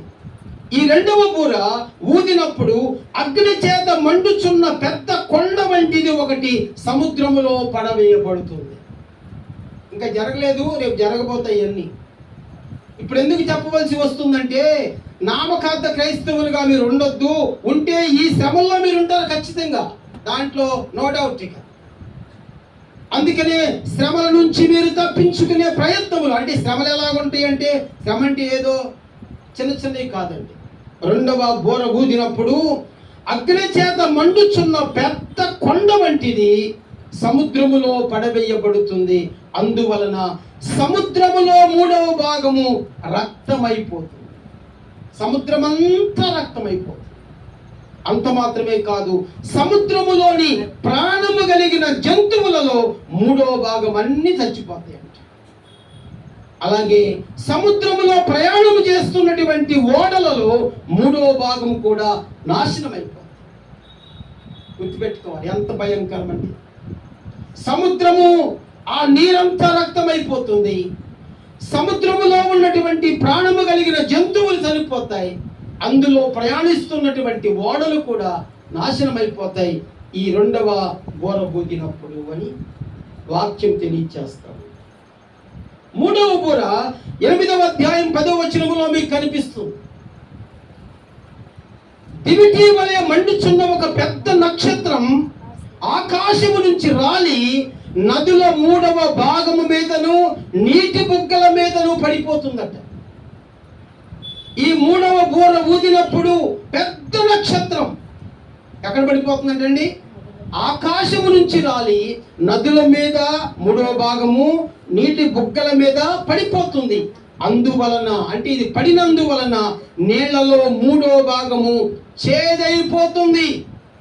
నీళ్లు చేదైన పాట పాడుకుంటున్నాం కదా, ఇదే జరుగుతుంది ఇక్కడ. అందుకని నీళ్లు చేదైపోయినందున వాటి వలన మనుషులలో అనేక మంది చనిపోతున్నారు. దేవుని ప్రజలరా గుర్తుపెట్టుకోవాలి, ఆ మూడవ బోర ఊదినప్పుడు ఆకాశము నుంచి రాలేటువంటి నక్షత్రము పేరు కూడా రాశాడు. దాని పేరు మాచిపత్రి అని రాశాడు. అంటే ఎంత రియల్గా రేపు జరగబోతున్నాయో మనం చూడబోతున్నాం. అందుకని క్రైస్తవులు వినటానికి కాదు వచ్చేది, వినిన దానిని మనము గైకొని ఆచరించాలి, అనుసరించాలి. ఏదో మేము కూడా చర్చికి వెళ్తున్నాం, చర్చికి వెళ్తే మాకు పెద్ద పెట్టేస్తారు, మమ్మల్ని గౌరవిస్తారు, ఈ కాదు అసలు, ఈ వద్దు అసలు. నువ్వు వెళ్తున్నావా, వెళ్ళి ఏమి నేర్చుకుంటున్నావు, వెళ్తున్నావా, నీవు యథార్థంగా బ్రతుకుతున్నావు, ఏమి కావాలి యేసు ప్రభువుకి. లేకపోతే ఈ శ్రమల్లో ఖచ్చితంగా మనము పడిపోయే అవకాశము ఉంది. 4వ బోర ఊదినప్పుడు, 4వ బోర ప్రకటన 8:12, 4వ బోర ఊదినప్పుడు సూర్య చంద్ర నక్షత్రములలో చీకటి కమ్ముతుంది. చీకటి మయం, కటికి చీకటి అయిపోతుంది. సూర్యుడు, చంద్రుడు, నక్షత్రములు వెలుగు లేకుండా ఉండిపోతాయి. చీకటిలో ప్రజలు భయంకరమైనటువంటి శ్రమలు అనుభవించవలసిన పరిస్థితి. కాసేపు మనం కరెంట్ లేకపోతేనే ఎంత అల్లాడిపోతామో. అప్పుడు సూర్య చంద్రులు చీకటి కమ్మినప్పుడు ఆ చీకటిలోనేంటండి ఏముందో తెలుసుకోవడానికి మా తలుపు ఎక్కడ, మా మంచం ఎక్కడ, మా బీరువా ఎక్కడ అని ఇట్లా పట్టుకుంటూ వెళ్తారుగా చీకట్లో. అప్పుడంట గోడల మీద భయంకరమైన తేళ్లు, సూర్యుల్లో భయంకరమైన పాములు కుట్టినప్పుడు ఇక ఎంత డ్యాన్స్ చేస్తారో తెలుసుగా మనకి. ఏమండి, అంతటి వేదన కలగబోతారు. 5వ బోర ప్రకటన గ్రంథము 9వ అధ్యాయము 1వ వచనములో 5వ బోర ఊదినప్పుడు ఆకాశము నుంచి భూమి మీద ఒక నక్షత్రము రాలెను. 5వ బోర ఊదగానే ఒక నక్షత్రము రాలింది. భూమి మీద ఎప్పుడైతే ఆ నక్షత్రము రాలిందో అగాధము యొక్క తాళపు చెవి అతనికి ఇయ్యబడింది. అతడు తాళము తెరువగా ఒక పెద్ద కొలిమిలో నుండి లేచినటువంటి ఒక పెద్ద పొగ, ఆ పొగలో నుండి మిడతల దండు భూమిపైకి వచ్చేసాయి. ఏమొచ్చాయంటండి? 5వ బూర ఊదినప్పుడు మిడతల దండు వచ్చేసింది. మిడత అంటే ఎంతది కాదు, మనం చూసి మిడత కాదు. మిడత కనపడితే చీపుడు తీసుకొని ఇట్లా కొడతారు స్టైల్గా. ఆ మిడత నువ్వు కొడతా కుదరదు, నిన్ను కొట్టుద్ది. చూడండి, బైబిల్లో రాసిన మాట ఏమిటంటే ఆ మిడతకు తేళ్లకున్నటువంటి బలం ఇయ్యబడింది. తేలుకున్నటువంటి బలం. మిడతని చేత్తో అనొచ్చు, తేలుని అంటామని చెప్పండి, తేలు కుట్టుద్ది. అయితే ఆ మిడత కుట్టినప్పుడంట 5 నెలల పాటు ఏమండి ఆ బాధించడానికి ఆ మిడతలకు దేవుడు అధికారం ఇచ్చాడు. ఒక్కసారి మిడత కుట్టిందంటే 5 నెలలు. ఎంత భయంకరమైనటువంటి శ్రమలో ఒకసారి చూడాలి. ఎందుకు ఈ మాటలు చెప్పుకోవాలి అంటే, క్రైస్తవులు సరిగా లేకపోవడం వలన, క్రైస్తవులు బలముగా లేకపోవటం వలన, క్రైస్తవులు సిద్ధపాటు కలిగి ఉండకపోవటం వలన ఈ అప్పట్ల సంఘాల్లో ఏమండి ఎంతవరకు ఇక ఏ సంగతులు, మామూలు సంగతులు ఎవరికి కావాలి? ఇప్పుడు అయ్యి సిద్ధపాటు లేకపోతే ఇక్కడే ఉండిపోతాం. నా గోల్ ఒకటే, నా విజన్ ఒకటే. ఏమిటంటే మా సంఘంలో కనీసం కొంతమందిని గట్టివాళ్ళని తీసుకెళ్ళిపోవాలి. ఇక ఎవరు ఆగిపోవటానికి వీలు లేకుండా మీరు ఉండండి, బలంగా ఉండండి అని చెబుతుంటే, ఒకవేళ కొంతమందికి ఈ ప్రకటన గ్రంథం మాటలు చెబుతుంటే విసుగ్గా ఉంటుందేమో నాకు తెలియదు, కానీ వింటే వాటిని అనుసరిస్తే ఖచ్చితంగా మనము శ్రమల కాలంలో ఉండము అనే సంగతి మనకు చూస్తాం. దేవునికి స్తోత్రం. 6వ బూర, ప్రకటన గ్రంథము 9వ అధ్యాయం 13వ వచనములో 6వ బూర ఊదినప్పుడు దేవుని యొద్దనున్న సువర్ణ బలిపీఠము యొక్క కొమ్ముల నుండి ఒక స్వరము వింటిని అంటాడు. 6వ బూర ఎప్పుడైతే ఊదబడిందో దేవుని యొద్దనున్న సువర్ణ బలిపీఠం యొక్క కొమ్ములు మాట్లాడుతున్నాయంట. ఒక ఆయన అడిగాడు నన్ను, ఆయన వ్యంగ్యంగా అడిగాడో తెలియక అడిగాడు నాకు తెలియదు, కానీ ఏంటి పాస్టర్ గారు మరి బైబిల్ ఎంత ఘోరంగా రాశారంటే అన్నాడు. ఏంటి ఘోరం అని? ఏంటండి కొమ్ములు మాట్లాడుతూ ఏంటండి, కొమ్ములు మాట్లాడుతూ ఏంటి, అది నోరు ఉంటుందా? నేను మీకు చెబుతున్నాను, దేవుడు ఏది కూడా నిరర్థకముగా మాట్లాడు చెయ్యడు. గుర్తుపెట్టుకోవాలి. కొమ్ములు మాట్లాడతాయి. ఎలాగూ మీకు చూడండి, కొంచెం ఆధారం చెబుతున్నాను. మార్కు సువార్తలో 6వ అధ్యాయం 11వ వచనములో ఒక మాట ఉంటుందండి. అదేమిటంటే యేసు ప్రభు చెప్పారు, సేవకులకు చెబుతున్నాడు, పాస్టర్లకు చెబుతున్నాడు, మీరు మీ విశ్వాసుల ఇళ్ళకి వెళ్తారు కదా. చాలా మంది విశ్వాసులు ఏం చేస్తారు తెలుసా అండి? అల్లంత దూరంలో పాస్టర్ గారిని వస్తారు, కూతురు చెప్పుద్ది, అమ్మా అయ్యగారు వస్తున్నాడే అని వచ్చింది. అంటే ఏం చెప్పుద్ది, నేను దొడ్డిదారిని వెనక్కి వెళ్తున్నా కానీ నువ్వు తలిపేసుకుని అయ్యగారు వస్తే లేడని చెప్పాడు. ఏమండి, ఈయన వస్తాడు పాపం, ఈయన అమాయకుడిగా పాపం, యేసు ప్రభులా కూడా గొర్రె పిల్ల కదా, వస్తాడు. వచ్చి అమ్మ మమ్మీ లేదా అని, లేదు పాస్టర్ గారు పనికి వెళ్ళారు అంటాడు. సరే నమ్ముతాడు కదా, మరి వెళ్ళిపోయారు పనికి వెళ్ళారు. ప్రభు చెప్పాడు, ఇలాంటి మోసపూరితమైన మాటలు జరుగుతాయి. మిమ్మల్ని రిసీవ్ చేసుకోలేదు అనుకోండి, మీతో సరిగా మాట్లాడలేదు అనుకోండి, వచ్చేటప్పుడు ఏం చేయమన్నాడు, మీ పాదములు ఆ ఇంటి దగ్గర దులిపిరేమన్నాడు. ఒకసారి నీ చెప్పులు ఇప్పి ఆడు దులిపిరామన్నాడు. ఎందుకు తెలుసా? ఆ పాదధూళి ఆ ఇంటి దగ్గర గుమ్మం దగ్గర పడుద్ది. అంటే రేపు తీర్పు దినమున ఆ ధూళి రేపు సాక్ష్యం చెప్పబోతుంది. దేవుడికి స్తోత్రం. మరి ధూళి మాట్లాడినప్పుడు కొమ్ములు మాట్లాడమండి. ఇప్పుడు చెప్పండి, ఏమండి నమ్మొద్దు మనం, ధూళే మాట్లాడుతుంది. బైబిల్లో రాశాడు, ఆడవాళ్ళకి చెబుతున్నా, ఎక్కువ చెప్తున్నాను ఆడవాళ్ళకి, నేను చెప్తాను కానీ అంటే లేదు, పాస్టర్ గారు ఇంట్లో చెప్తాడు అంటే నేను చెబుతున్నాను, బంగారం ఎక్కువ పెట్టుకోవద్దని చెప్తా. ఎందుకు తెలుసా? ప్రభు చెప్పాడు, రేపు నీ విశ్వాసమును బట్టి, నీ భక్తిని బట్టి, నీ వ్యవహారమును బట్టి నువ్వు ఎలా నడిచావో నువ్వు పెట్టుకున్న బంగారాన్ని అడుగుతానంటే. బంగారమా చెప్పంటే చేతులు కట్టుకొని, అయ్యా నన్ను పెట్టుకున్నారు కానీ ఒక్క రోజు కూడా మంచి పని చేయలేదయ్యా, కావాలని పెళ్లికి వెళ్ళారు కానీ ప్రార్థనకి రాలేదయ్యా అని ఒక్కొక్క బంగారం నీ మీద చెబుతుంటే ఎందుకు కొనుక్కున్నానో అప్పుడు అనిపిస్తుంది. దేవునికి స్తోత్రం. అంటే బంగారం మాట్లాడుద్ది, పాదధూళి మాట్లాడుద్ది, సూర్య చంద్రుని కూడా దేవుడు పిలిచి సాక్షి చెప్పమంటాడట. అన్నీ ఉంటాయి. ఇంకొక మాట చెప్పమంటారా? హబక్కూకు గ్రంథములో 2వ అధ్యాయం 11వ వచనములో గోడలలోని రాళ్ళు మొర్ర పెట్టుచున్నవి. ఏం మాట్లాడుతుంది ఏంటండి? గోడలో రాళ్ళు మొర్ర పెడుతున్నాయట, దూలములు వాటికి ప్రత్యుత్తరం ఇచ్చుచున్నవి. అంటే దూలములు మాట్లాడుతున్నాయి, రాళ్ళు మాట్లాడుతున్నాయి. మరి వాటికి నోరిచ్చినప్పుడు ఏమంటే సాక్ష్యాలు చెప్పకుండా ఎటువంటి చెప్పండి. దేవునికి స్తోత్రం. ఈ 6వ బోర ఊదినప్పుడు ఏం జరుగుతుంది అంటే, యూఫ్రటీసు మహానది యొద్ద బంధింపబడి ఉన్న 4 దూతలను వదిలిపెట్టమని 6వ దూతతో చెప్పటం విన్నాడు. 6వ బోర ఊదినప్పుడు యూఫ్రటీసు మహానది యొద్ద బంధింపబడిన 4 దూతలను వదిలిపెట్టమని ఆ బోర చెబుతా ఉంది.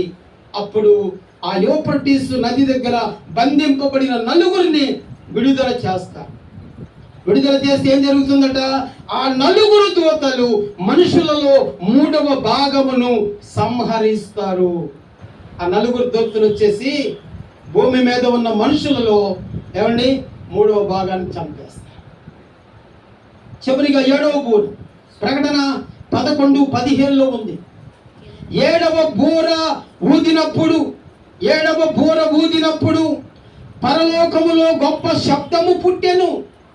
7వ బూర ఊదగాని చెప్పండి ఏం కలిగిందంటండి?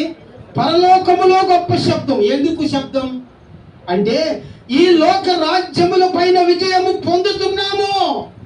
దూతలు కేకలు వేస్తున్నాయట, అక్కడ ఆరాధన జరిగిపోతుందట. సమస్త సృష్టి పైన అంత్య తీర్పు జరగబోతుంది. దేవుని సింహాసనపు ఆవరణములో ఆరాధించడానికి ఏమండి ఈ బోర మనల్ని పరిచయం చేస్తారు. దేవునికి స్తోత్రం. అందుకని ప్రియమైన వాళ్ళరా, ఇక్కడ 7 బోరల గురించి మనము క్లుప్తంగా వింటున్నాం అన్ని కూడా.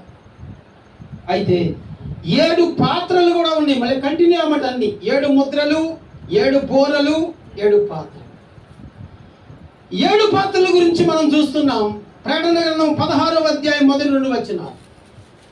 మొదటి పాత్ర, దూత వెలుపలికి వచ్చి తన పాత్రను భూమి మీద కుమ్మరింపగా ఆ క్రూర మృగము యొక్క ముద్ర గల వారి దాని ప్రతిమకు నమస్కారము చేయు వారిని బాధాకరమైన చెడ్డ పుండ్లు పుట్టి. ఇప్పుడు ఈ మొదటి పాత్రలో ఉన్న సారాంశం ఏంటంటే, దూత వెలుపలికి వచ్చింది, పాత్రను భూమి మీద కుమ్మరించింది. బాగా వినండి. కుమ్మరించినప్పుడు ఏం జరుగుతుంది అంటే, దేవునికి వ్యతిరేకంగా ఉన్నవారు ఆ రోజుల్లో ఏం జరుగుతుంది అంటే, అపవాది ఒక ముద్ర వేయిస్తాడు. ఆ ముద్ర పేరు 666. ఆ 666 ముద్ర కలిగినటువంటి వారు ఎవరైతే ఉన్నారో ఆ రోజు అందరూ వేయించుకుంటారు. ఎందుకంటే ఈ ముద్ర లేని వారు క్రయ విక్రయములకు పనికిరారు. ఈ ముద్ర లేకపోతే నీకు రేషన్ ఎవరు? ఆ ముద్ర లేకపోతే ఏమండి కనీసం పేస్ట్ కూడా ఎవరు, నీకు అగ్గి పెట్టి కూడా ఎవరు. అందుకని నువ్వేం చేస్తావంటే ఏదో ఒకటి ముద్ర వేయించుకుంటావు. ఈ ముద్ర కలిగినటువంటి వారికి బాధాకరమైనటువంటి చెడ్డ పుండ్లు. ఇంకా మీకు కాస్త వివరంగా చెప్పాలంటే, రహస్య స్థలములలో అని రాశాడు చరిత్రలో. అంటే రహస్య స్థలములలో మరుగు చోట చెడ్డ పుండ్లు పుట్టినప్పుడు చెప్పుకోవటానికి వీల్లేదు, బాధేమో భరాంచదు. ఏంటమ్మా అక్క అట్ట నడుస్తున్నావు ఏంటి అక్క, 2 కాళ్ళు పక్కన పెట్టుకో, ఏం చెప్పమంటావు అంటే ఏం పుట్టినాయి అక్కడ? చెడ్డ పుళ్ళు పుట్టినాయి, చెప్పుకుంటానికి వీల్లేదు. ఏసై నమ్ముకుంటే పోయేది కదా, ఏసై నమ్ముకోము. 666 ముద్ర పడికి వేయించుకుంటాం. గుర్తుపెట్టుకుని చాలా జాగ్రత్తగా ఉండాలి. అందుకని మొదటి ముద్రలో చెడ్డ పుళ్ళు పుడతాయి. రెండవ పాత్ర ప్రకటన గ్రంథము 16:3లో మనం చూస్తాము. 2వ దూత తన పాత్రను సముద్రములో కుమ్మరించిందట. సముద్రములో కుమ్మరించినప్పుడు సముద్రము పీనుగ రక్తము వంటిది అయిపోయింది. సముద్రం అంట పీనుగ రక్తము వంటిది అయిపోయింది. అందువలన సముద్రములో ఉన్నటువంటి జీవ జంతువులన్నీ కూడా ఒక్కసారి చచ్చిపోయాయి. ఎంత భయంకరమైనటువంటి శ్రమల కాలమో చూడండి. 3వ పాత్ర ప్రకటన గ్రంథము 16వ అధ్యాయం 4వ వచనములో 3వ దూత తన పాత్రను నదులలోను జలధారలలోను కుమ్మరింపగా అవి రక్తమాయను. మూడవ పాత్ర నదుల్లో కుమ్మరించినప్పుడు అవి రక్తమైపోయినాయంట. ఆ రక్తము పరిశుద్ధుల రక్తమును ప్రవక్తల రక్తమును వారు కాచినందుకు తీర్పు తీర్చి వారికి రక్తము త్రాగనిచ్చితివి అని ఇక్కడ జనముల దేవత చెబుతుందంట. అయ్యా, మమ్మల్ని తీసుకుని వెళ్ళి ఈ జలములలో పడేసి మా రక్తము ఒలికేటట్లుగా చేశారు. సువార్త ప్రకటిస్తుంటే మమ్మల్ని చంపి సముద్రాలు వేశారు, నదులు వేశారు, మా రక్తాలు చిందించాము. ఇప్పుడు మీరు సరైనటువంటి పని చేశారు, ఇది సమంజసమే అని జలముల దూత చెప్పగా వింటిని అని యోహాను భక్తులు చెప్పుకోండి. నాలుగవ పాత్ర ప్రకటన గ్రంథము 16వ అధ్యాయము 8వ వచనములో 4వ పాత్ర సూర్యుని మీద కుమ్మరించగా. ఈ మాట గుర్తుపెట్టుకో. ఎక్కడండి? సూర్యుని మీద. ఈ దూత వచ్చి తన పాత్ర సూర్యుని మీద కుమ్మరించగానే సూర్యుడంట భయంకరమైనటువంటి వేడిని భూమి మీదకి రిలీజ్ చేసేసాడు. ఆ వేడికి తట్టుకోలేనటువంటి పరిస్థితి, ఆ వేడికి భయంకరంగా ప్రజలు వేదన చెందేటువంటి పరిస్థితి. ఎందుకు అంటే ఒకటి గుర్తుపెట్టుకోవాలి, ఎప్పుడైతే పాత్ర సూర్యుని మీద గుమ్మరించబడిందో సూర్యునికి భూమికి ఉన్నటువంటి మధ్య ఓజోను పొర అనేటువంటి పొర తొలగించబడుతుంది. చెప్పండి, అది తొలగించబడి అది ఉన్నందున, అది ఉంటేనే మనకి చెమటలు గారిపోతుంది. చూడండి, ఫ్యాన్ తిరుగుతుంది, అది తొలగించబడుతుంది. ఓజోను పొర ఎక్కడ ఉంటుంది? అది కూడా ప్రశ్నే. భూమి నుంచి 35 కిలోమీటర్ల ఎత్తులో, గుర్తుపెట్టుకోవాలి మాట, భూమి నుంచి 35 కిలోమీటర్ల ఎత్తులో ఆ ఓజోను ఒక గొడుగు వలె విస్తరించి ఉంటుంది. ఒక గొడుగు వలె విస్తరించి ఉంటుంది. అది ఉన్నంత కాలము మనకు భయంకరమైన వేడి రాదు. రేపు ఆ 4వ పాత్ర గుమ్మరించినప్పుడు ఓజోను పొర తొలగించబడుతుంది. భూమి మీద అధికమైన ఉష్ణోగ్రత వస్తుంది. ఆ అధికమైన ఉష్ణోగ్రత వచ్చినప్పుడు ఏమవుతుంది తెలుసా అండి? భూమి అంతా కూడా నెరలుగా విడిపోతుంది. పంటలు పండవేక, కరువు, భయంకరమైనటువంటి వేడి. ఎందుకు బ్రతికామా అనుకుంటా. ఆ రోజున పరలోక మహిమ సువార్త పెట్టినప్పుడు, మా ఇంటికి వచ్చి పాంప్లెట్ ఇచ్చినప్పుడు నేను నిరాకరించాను, తగిన శాస్త్రి ఇక్కడ అనుభవిస్తున్నానని అక్కడ అనుకోవాలి. చెబుతున్నా అర్థం చేసుకోవడానికి. అందుకనే దాని నుంచి తప్పించుకునే ప్రయత్నం ఏమిటంటే యాకోబు సంతతి దాని నుంచి తప్పించుకొనవచ్చునని మనం ఇందాక చూసాము. అది తప్పించుకోవాలంటే స్వార్థలో మనము పాలిభాగస్తులుగా చేయాలి. యేసు ప్రభువులో మనము నమ్మకంగా ఉండాలి. దేవునికి స్తోత్రం. 16వ అధ్యాయం 10వ వచనములో 5వ పాత్ర, ప్రకటన 16:10లో 5వ పాత్ర, 5వ పాత్ర ఆ క్రూర మృగము యొక్క సింహాసనం మీద కుమ్మరించగా, ఆ క్రూర మృగము యొక్క సింహాసనం మీద 5వ పాత్ర కుమ్మరించబడినప్పుడు దాని రాజ్యమంతా కూడా చీకటి కమ్మిందట. మనుషులు తమకు కలిగినటువంటి వేదనను బట్టి తమ నాలుకలు కరుచుకున్నారంట. తమ నాలుకలు కరుచుకున్నారు. అయినా వారిలో ఏమి లేదంటండి, మారు మనస్సు లేదంట. మారు మనస్సు. దేవునికి స్తోత్రం. చెప్పండి హల్లెలూయా. మనము ఇలాంటి చీకటిని నిర్గమాకాండం 10వ అధ్యాయం 21లో చూస్తాం. అలాంటి ఐగుప్తులో చీకటి కమ్మడం మనం చూస్తాం. అలాంటి చీకటి మరలా రాబోతుంది 7 ఏళ్ల శ్రమల కాలంలో. అలాగే 6వ పాత్ర, ప్రకటన గ్రంథము 16వ అధ్యాయము 12వ వచనములో 6వ పాత్రను యూఫ్రటీసు అను మహానది మీద కుమ్మరింపగా, 6వ పాత్రను యూఫ్రటీసు అను మహానది మీద కుమ్మరింపగా తూర్పు నుండి వచ్చు రాజులకు మార్గము సిద్ధపరచబడినట్లు దాని నీళ్లు ఎండిపోయెను.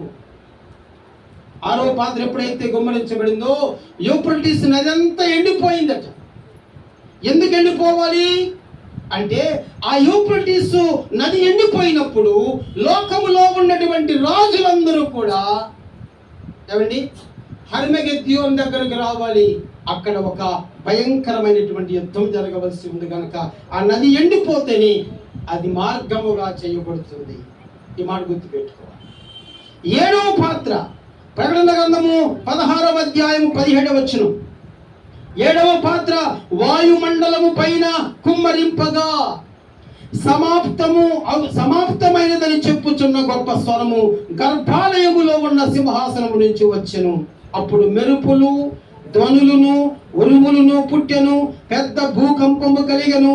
మనుషుడు భూమి మీద పుట్టినది మొదలుకొని అట్టి మహాభూకంపము ఎప్పుడూ కూడా కలుగలేదు. అంత గొప్ప భయంకరమైనటువంటి ఆ భూకంపం కలుగుతుంది. ఆ భూకంపము కలిగినప్పుడు ఏమండి, మెరుపులు మెరుస్తున్నప్పుడు 5 మణుగుల బరువు గల పెద్ద వడగండ్లు ఆకాశము నుంచి మనుషుల మీద పడిపోతా ఉంటాయి. 5 మణుగుల బరువు కలిగినటువంటి పెద్ద పెద్ద వడగండ్లు ఎవరి పైనుంచి అలాగ మనుషుల మీద పడిపోతూ ఉంటే ఆ మనుషులు ఎంత భయంకరంగా ఉంటారో ఒకసారి మీరు ఆలోచించాలి. దేవునికి స్తోత్రం చెప్పండి, చెప్పండి హల్లెలూయా. 7 ముద్రలు, 7 బూరలు, 7 పాత్రలు. క్లుప్తంగానే చెప్తున్నప్పటికే టైం ఓవర్. ఇప్పుడు 7 చరిత్రలు కూడా ఉన్నాయి. ఇప్పుడు 7 చరిత్రలు చెబుదాం వద్దా నాకు డౌట్గా ఉంది. మళ్ళీ ఇంకా చాలా స్టోరీ ఉంది, అయినా కానీ టచ్ చేస్తూ వెళ్ళిపోతూ ఉంటాం. 7 చరిత్రలు ఏమిటి? ఈ 6వ అధ్యాయం నుంచి 18వ అధ్యాయం వరకు ఉన్నటువంటి 7 చరిత్రలు ఏమిటి అంటే గబగబా నోట్ చేసుకోండి. 12వ అధ్యాయం 1వ వచనములో సూర్యుని ధరించుకున్నటువంటి గర్భిణీ స్త్రీ ఒక కనిపిస్తుంది, అది ఒక చరిత్ర. రెండవదిగా ప్రకటన గ్రంథము 12:3లో ఎర్రని మహాకట సర్పం కనిపిస్తుంది, అదొక చరిత్ర. ప్రకటన గ్రంథము 13:1లో సముద్రంలో నుంచి వచ్చి క్రూర మృగము ఒకటి కనిపిస్తుంది, అది ఒక చరిత్ర. 4వది ప్రకటన గ్రంథము 13:11లో భూమి మీద నుంచి పైకి వచ్చు క్రూర మృగం ఒకటి కనిపిస్తుంది, అదొక చరిత్ర. 5వదిగా ప్రకటన 14:1లో 1,44,000 మంది గురించి రాయబడుతుంది, వాళ్ళెవరు, దాని గురించి చరిత్ర. 6వదిగా 14వ అధ్యాయం 6 నుంచి 11లో 3 దేవదూతల గురించి రాయబడింది, అదొక చరిత్ర. 7వదిగా ప్రకటన 14 అధ్యాయము 14 నుంచి 20 వచనాలలో చూస్తే తెల్లని మేఘముల మీద ఆశీనుడైన మనుష్య కుమారుని పోలిన ఒకడు కనిపిస్తాడు. ఇవి 7 చరిత్ర. మొదటి చరిత్ర త్వరగా వెళ్ళిపోదాం. మొదటి చరిత్ర 12:1. ఈ చరిత్ర ఏమిటంటే సూర్యుని ధరించుకున్నటువంటి గర్భిణీ స్త్రీ ఒక కనిపిస్తుంది. తర్వాత చదువుకోండి, నేను చెప్పిన సూచన మీరు గుర్తుపెట్టుకోండి. ఈ 12:1లో యేసు పుట్టుకను, ఆయనను చంపుటకు ఏ రోజు రాజు చేసిన ప్రయత్నమును తెలియచేస్తున్నది. ఈ 12వ అధ్యాయంలో ఉన్న స్టోరీ ఆ రోజు యేసు ప్రభు పుట్టినప్పుడు ఏ రోజు చంపడానికి ప్రయత్నించినటువంటి సూచనగా కనిపిస్తూ ఉంది. అయితే పుట్టిన శిశువు దేవుని యొద్దకు కొనిపోబడ్డాడు అని రాయబడుతుంది. అయితే యేసుక్రీస్తు ప్రభు వారు పునరుద్ధానము ఏమండి పరలోక ఆరోహణను అది తెలియచేస్తుంది. ఆ చిన్న శిశువు పరలోకానికి వెళ్ళిపోయాడంటే యేసు ప్రభు వారి యొక్క పునరుద్ధానము లేదా ఆయన ఆరోహణమును తెలియచేస్తా ఉంది. కానీ భూమి మీద నిలిచిపోయింది ఒక స్త్రీ, కొడుకేమో వెళ్ళిపోయాడు, ఇక్కడ స్త్రీ ఉంది. ఆ స్త్రీ మహాకట సర్పము చేత హింసింపబడుతుంది, అంటే సాతాను చేత హింస పొందుతుంది. దేవుడు ఆమెను కాపాడేది కనుక ఆ ఘట సర్పము ఆమెను ఏమండి జయించలేకపోతా ఉన్నాడు. ఎంతో ప్రయత్నం చేస్తున్నాడు, కానీ దేవుడు ఆ స్త్రీని కాపాడుతున్నాడు కనుక ఆమెనేమి చేయలేకపోతున్నాడు. కానీ ఈ పోరాటం వలన ఆమె శ్రమ పొందుతూనే ఉంది. ఈ మాట గుర్తుపెట్టి సూచన చెప్తున్నాను. ఈ 7 చరిత్రలు ఇక్కడ ఉన్న 7 చరిత్రలో మనం తెలుసుకున్నది ఏమిటంటే దేవునికి నమ్మకమైనటువంటి ప్రజల నుండి యేసు వచ్చుచున్నాడని. ఈ చరిత్ర యొక్క సారాంశం ఏంటంటే దేవుని నమ్మకమైన ప్రజల నుండి యేసు ప్రభువారు వచ్చుచున్నారని, సాతాను వాని రాజ్యము వలన నిజమైన విశ్వాసులు శ్రమ పొందుతూ ఉంటారని ఈ చరిత్ర తెలియచేస్తారు. ఇది మొదటి చరిత్ర. రెండవ చరిత్రలో 12వ అధ్యాయం 3వ వచనములో మనం చూస్తాము, ఎర్రని ఘట సర్పము 7 తలలు 10 కొమ్ములు కలిగి ఉన్నది. ఈ 7 తలల పైన 7 కిరీటములు కలిగి ఉన్న అతి దుష్టమైనదిగా వర్ణించుచున్నది. వాస్తవంగా ఈ 7 తలల మీద 7 కిరీటాలు ఉన్నాయి. అయితే మనం చూస్తున్నాం ఇక్కడ 7 తలల మీద ఏమండి 10 కొమ్ములు ఉన్నాయట. 7 తలలు 10 కొమ్ములు కలిగి ఉన్నాయి. అయితే మనం చూస్తే చరిత్రలో కొంచెం మళ్ళీ వెనక్కి వెళ్తే వెనక్కి వెళ్ళాలి. ఇప్పటికే వెళ్తే 3 కొమ్ములు ఇరగొట్టబడి నుంచి రాసి ఉంటుంది. ఇప్పుడు అవన్నీ నేను చెప్పలేను, సమయం చాలదు కనుక. సరే, దీని గురించి మనం ఏం తెలుసుకోవాలంటే 9వ వచనములో 12:9 వాడే సాతానుగా గుర్తింపబడ్డాడు అని రాసి ఉంటుంది. 9లో ఈ ఘట సర్పము యొక్క తోక ఆకాశములో 3వ వంతు నక్షత్రములను నేలకు పడవేసెను అని రాసి ఉంటుంది. అయితే దేవదూతలు పడిపోయి దయ్యములుగా మారుటను ఈ కార్యము తెలియజేయుచున్నది. దేవదూతలందరూ కూడా పడిపోయిన తర్వాత దయ్యాలుగా మారేటువంటి విధానమును ఈ యొక్క అధ్యాయములో ఈ 3వ వచనం తెలియజేస్తుంది. 3వ చరిత్ర ఏముందంటే ప్రకటన గ్రంథము 13వ అధ్యాయము 1 నుంచి 10 వచనాల్లో మనం చూస్తాము. సముద్రములో నుంచి క్రూర మృగం ఒకటి బయటికి వస్తుంది. ఈ క్రూర మృగము సింహము, ఎలుగుబంటి, చిరుతపులి స్వభావము కలిగి ఉండి దానియేలు 7వ అధ్యాయములో విగ్రహారాధన రాజ్యములకు సాదృశ్యముగానున్న క్రూర మృగమును పోలి ఉన్నది అని చెప్పి తెలియజేస్తాం. ఇదే స్టోరీ దానియేలు 7వ అధ్యాయంలో మనకు కనిపిస్తాం. సముద్రములో నుంచి పైకి వచ్చు క్రూర మృగము యేసుక్రీస్తు రాజ్యములకు వ్యతిరేకించు రాజకీయ శక్తులకు సూచనగా ఉన్నది. సముద్రంలోంచి ఒక క్రూరము వస్తుంది. మీకు ఒక ఇంపార్టెంట్ విషయం చెప్పాలి. ఏమిటంటే ఈ 13వ అధ్యాయము 1వ వచనములో సముద్రములో నుంచి వచ్చేటువంటి క్రూర మృగము అది సింహము, ఎలుగుబంటి, చిరుత స్వభావం కలిగి ఉందని రాశారు కదా. అయితే దీనిని చాలా మంది ఏమంటున్నారంటే వీడే సాతాను అంటున్నారు. సాతాను కాదు, ఇది గుర్తుపెట్టుకుని మళ్ళీ మీకు చెప్తాను అర్థమయ్యేటట్టుగా. వీడు సాతాను కాదు. అయితే ఇతను సాతాను యొక్క ఏజెంట్ అన్నమాట. అది ఎలా చెప్పగలము? సాతాను యొక్క ఏజెంట్ అంటే సాతానుని ఘట సర్పము అని పిలిచారు బైబిల్లో. అయితే ఈ 13వ అధ్యాయములో ఇద్దరు కనిపిస్తారు. 13వ అధ్యాయము 1వ వచనంలో సముద్రంలో నుంచి ఒకడు వస్తాడు. 11వ వచనంలోనూ 12వ వచనంలోనూ భూమిలో నుంచి ఒకడు వస్తాడు. ఇద్దరు కనిపిస్తారు. ఇద్దరు వేరు వేరు మళ్ళా. అయితే వీళ్ళిద్దరు ఎవరు అంటే ఒకడు అబద్ధ క్రీస్తు, ఒకడు అబద్ధ ప్రవక్త. ఇది గుర్తుపెట్టుకోవాలి మీరు. అబద్ధ క్రీస్తు వేరు, అబద్ధ ప్రవక్త వేరు, సాతాను వేరు. ఈ సాతానికి సహాయం చేయడానికి వచ్చిన వాళ్ళు వీళ్ళని గమనించాలి. అయితే ఈ క్రూర మృగము, ఈ 13లో ఉన్న క్రూర మృగము భయంకరమైనటువంటి చావు దెబ్బ తగిలిన గాయపు మచ్చ ఉన్నట్లుగా మనకి 13వ అధ్యాయంలో కనపడుతుంది. అంటే ఆల్రెడీ ఒకసారి దీనికి దెబ్బ తగిలింది. ఆ దెబ్బ తగిలిన మచ్చ కూడా కనిపిస్తుంది అని ఇక్కడ స్పష్టంగా తెలియజేస్తా ఉంది. ఈ ఘట సర్పము భూమి మీద ఉన్న సమస్త రాజ్యముల పైన శక్తి మరియు అధికారము ఈ క్రూర మృగమునకు ఇచ్చి ఉన్నది. అంటే సాతాను ఈ సముద్రంలో వచ్చినటువంటి ఈ క్రూర మృగానికి అధికారం ఇచ్చాడు. ఈ క్రూర మృగము అంటే జంతువు కాదు, గుర్తుపెట్టుకోవాలి. ఈ క్రూర మృగము ఎవరు అంటే రోమా ప్రభుత్వము. ఇది గుర్తుపెట్టుకోవాలి. ఈ క్రూర మృగం అంటే ఎవరు అనుకుంటున్నారు? రోమా ప్రభుత్వం. రోమా ప్రభుత్వాన్ని గురించి రాసింది 13వ అధ్యాయం. మీకు వివరంగా తర్వాత ఎప్పుడైనా చెప్తాను. 4వ చరిత్ర ప్రకటన గ్రంథము 13వ అధ్యాయము 11 నుంచి 18 వచనాల్లో భూమిలో నుంచి పైకి వచ్చిన క్రూర మృగం. ఇందాక చెప్పాను కదా, భూమిలోంచి ఒకటి వస్తాడు. ముందేమో సముద్రంలోంచి వచ్చాడు, ఇతనేమో భూమిలో నుంచి వచ్చాడు.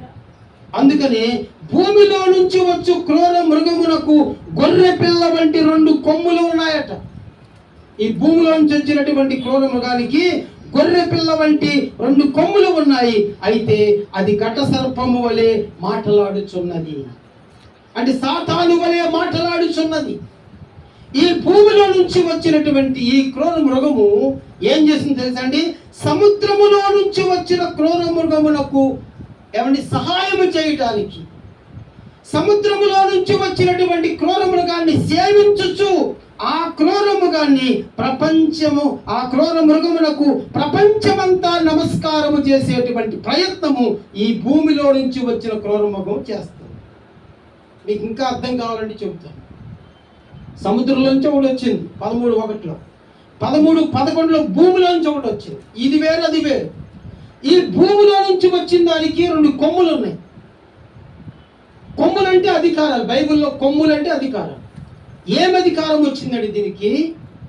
సముద్రములో నుంచి వచ్చినటువంటి ఆ క్రూర మృగానికి ఈ భూమి మీద ఉన్న ప్రజలందరూ కూడా సాష్టాంగపడాలి, నమస్కారము చేయాలి. నమస్కారము చేయకపోతే, ప్రణమిల్లకపోతే శిక్షలోనికి తీసుకెళ్తుంది. ఆ క్రూర మృగానికి మీరు మొక్కాల్సిందే, వాడి ముద్రను మీరు వేయించుకోవాల్సిందే అని బలవంతము చేయుచున్నది అని రాశాడు బైబిల్. అందుకని ఈ 2 క్రూర మృగములను కలిసి లోకమంతటిని జయించడానికి ప్రయత్నం చేస్తున్నాయి, సాతానుకు సహాయం చేస్తున్నాయి. ఈ 2 సాతానులు కాదు, మరలా చెప్తున్నాను. ఒకటి యాంటీ క్రైస్ట్, ఒకటి అబద్ధ ప్రవక్త. ఈ 2వ క్రూర మృగము దేనికి గుర్తుగా కనిపిస్తుందంటే, చక్రవర్తి ఆరాధనను బలవంతము చేయు రోమా సామ్రాజ్యమునకు సూచనగా ఉన్నది. రోమా ప్రభుత్వానికి ఒక పద్ధతి, ఆచారం ఉంది. రోమా చక్రవర్తి ఎవరైనా సరే ఆయన బొమ్మ పెడతారు ఆ ప్రభుత్వంలో, దానికి మొక్కాలి వెళ్ళి, దేవుడికి కాదు మొక్కే. ఆ చక్రవర్తికి మొక్కకపోతే వాడికి శిక్షా విధి కలుగుతుంది. చక్రవర్తిని ఆరాధించని వారు చంపబడతారని రోమా ప్రభుత్వం వలె ఇది కూడా సూచించుచున్నది అని ఈ 4వ చరిత్ర తెలియచేస్తా ఉన్నది. 5వ చరిత్ర ప్రకటన గ్రంథము 14వ అధ్యాయము మొదటి 5 వచనాలలో దేవునికి చెందిన 1,44,000 మంది విశ్వాసులను సూచించుచున్నది. ఏమండి, 1,44,000 మంది. నేను ఫస్ట్లో విశ్వాసగా వచ్చినప్పుడు మాకప్పుడు ప్రసంగాలు చెబుతుంటే ఇంత వివరంగా ఎప్పుడు చెప్పారులేండి, అట్లా గుర్తు చేసేవాళ్ళు. 1,44,000 మంది పరలోకంలో ఉంటారంటే నేనేమనుకున్నానంటే, అమ్మో కోట్ల మంది ఉన్నారు కదా భూమి మీద, కేవలం 1,44,000 మంది వెళ్ళేది, దాంట్లో నేను ఎక్కడ ఉంటాను, అసలు నేను ఉంటానో లేదా అనుకున్నాను. కానీ అది కాదు విషయం. అసలు ఈ 1,44,000 మంది వేరు. అసలు వీళ్ళెవరు అంటే ఇశ్రాయేలు ప్రజలు. వీళ్ళు ఇశ్రాయేలు 12 గోత్రముల వారు. వీళ్ళు బాగా గుర్తుపెట్టుకోండి. ఇశ్రాయేలు 12 గోత్రాలలో గోత్రమునకు 12,000 మంది చొప్పున. ఇప్పుడు ఎంత అయింది చూడండి లెక్క. 12,000 ఇంటూ 12 1,44,000. గోత్రమునకు 12,000 చొప్పున ఈ 12 గోత్రాల మంది వారి నొసటనంట దేవుని ముద్రను వేయించుకున్నారంట. 666 ముద్ర కాదు, దేవుని నామము అనే ముద్ర వేయించుకున్నారు వీళ్ళు. అంటే దేవుని కొరకు వీళ్ళు త్యాగం చేసిన వాళ్ళు. అందుకనే ప్రత్యేకించబడ్డారు వీళ్ళు. అందుకని ప్రకటన 7వ అధ్యాయము 1 నుంచి 8 వచనాల్లో వీళ్ళ గురించి క్లియర్గా తెలపబడింది. మీకు 1,44,000 మంది చరిత్ర తెలియాలంటే మీరు 7వ అధ్యాయము 8 వచనాలు చదవాలి. వాళ్ళు ఏమండి ఇశ్రాయేలు ప్రజలు అని, వాళ్ళు దేవుని ముద్ర వేయించుకున్న వాళ్ళని, ఇశ్రాయేలు 12 గోత్రాలని బైబిల్ స్పష్టంగా తెలియజేస్తూ ఉంది.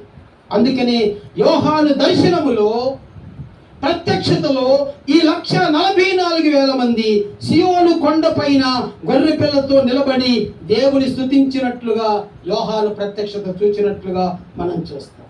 ఈ చరిత్రను బట్టి మనకేమర్థమవుతుంది అంటే, ఈ లోకములో బలమైన విశ్వాసము చేసిన వారు, బలమైన విశ్వాసులు ఏమండి ఘట సర్పమును లేదా క్రూర మృగమును తప్పించుకొని శోధనలు ఉన్నప్పటికీ యూదా సింహమైనటువంటి మన ప్రభు పక్కన నిలబడతారని ఇది ఒక సూచనగా తెలియజేస్తాం. దేవునికి స్తోత్రం చెప్పండి, హల్లెలూయా. 6వ చరిత్ర ప్రకటన గ్రంథము 14వ అధ్యాయం 6 నుంచి 11 వచనాల్లో ఇక్కడ 3 దేవదూతల సందేశము సూచించుచున్నది. మొదటి దేవదూత చెబుతుంది, ప్రజలందరూ దేవునికి భయపడి ఆయనను ఆరాధించాలని నిత్య సువార్త ప్రకటించుచున్నది మొదటి దూత. 2వ దూత యేసుక్రీస్తు రాజ్యమును వ్యతిరేకించు వారికి కేంద్ర పట్టణమైన మహాబబులోను కూలిపోవుటను గురించి ప్రకటన చేస్తూ ఉంది. మహాబబులోను క్రీస్తుకి వ్యతిరేకమైన పట్టణం కదా, అది కూలిపోవడం గురించి 2వ దూత ప్రకటన చేస్తూ ఉంది.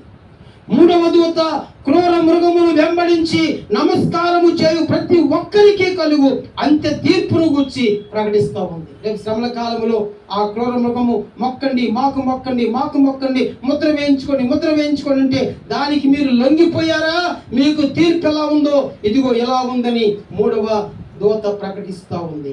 అందుకని ఇక్కడ ఈ 3 దూతలు ప్రకటించేటువంటి విషయం తెలియజేస్తారు. దేవునికి స్తోత్రం. చెప్పండి గట్టిగా హల్లెలూయా. 7వ చరిత్ర ప్రకటన గ్రంథము 14 నుంచి 20 వరకు తెల్లని మేఘముపై ఆశీనుడైన మనిషి కుమారుని పోలిన ఒకడు కనిపిస్తాడు. ప్రకటన గ్రంథము 1వ అధ్యాయం 13లో కూడా మనిషి కుమారుని పోలిన ఒకడు కనిపిస్తాడు ఆ ప్రత్యక్షతలో. ఈ 14వ అధ్యాయములో సందర్భాన్ని బట్టి ఈ మనిషి కుమారుడు కూడా క్రీస్తే అని స్పష్టమవుతా ఉంది.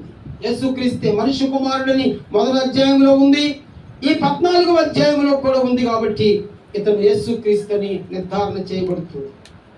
ఈ చరిత్రలోని విషయం ఏమిటంటే దానియేలు గ్రంథం 7వ అధ్యాయం 13వ వచనములో మనిషి కుమారుని పోలిన ఒకడు మనకు కనిపిస్తాడు. మరలా దానియేలు గ్రంథములో ఒక మనిషి కుమారుడు కనిపిస్తాడు.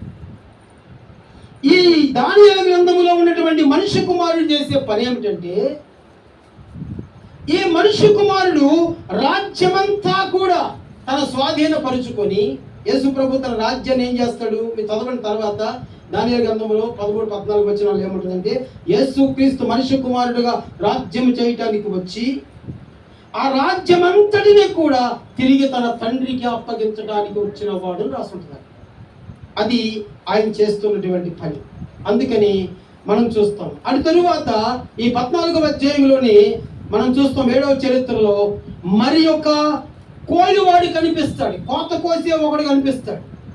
అతని పని ఏమిటంటే ఈయన దేవదూత, ఇతను ఒక దేవదూత లోకములోని మిగిలిన నివాసులని కోత కోసి దేవుని ఉగ్రత అనేటువంటి ద్రాక్ష తొట్టిలో వారిని నలుగగొట్టి రక్తము చిందించడానికి వచ్చేవాడు ఈ దేవదూత.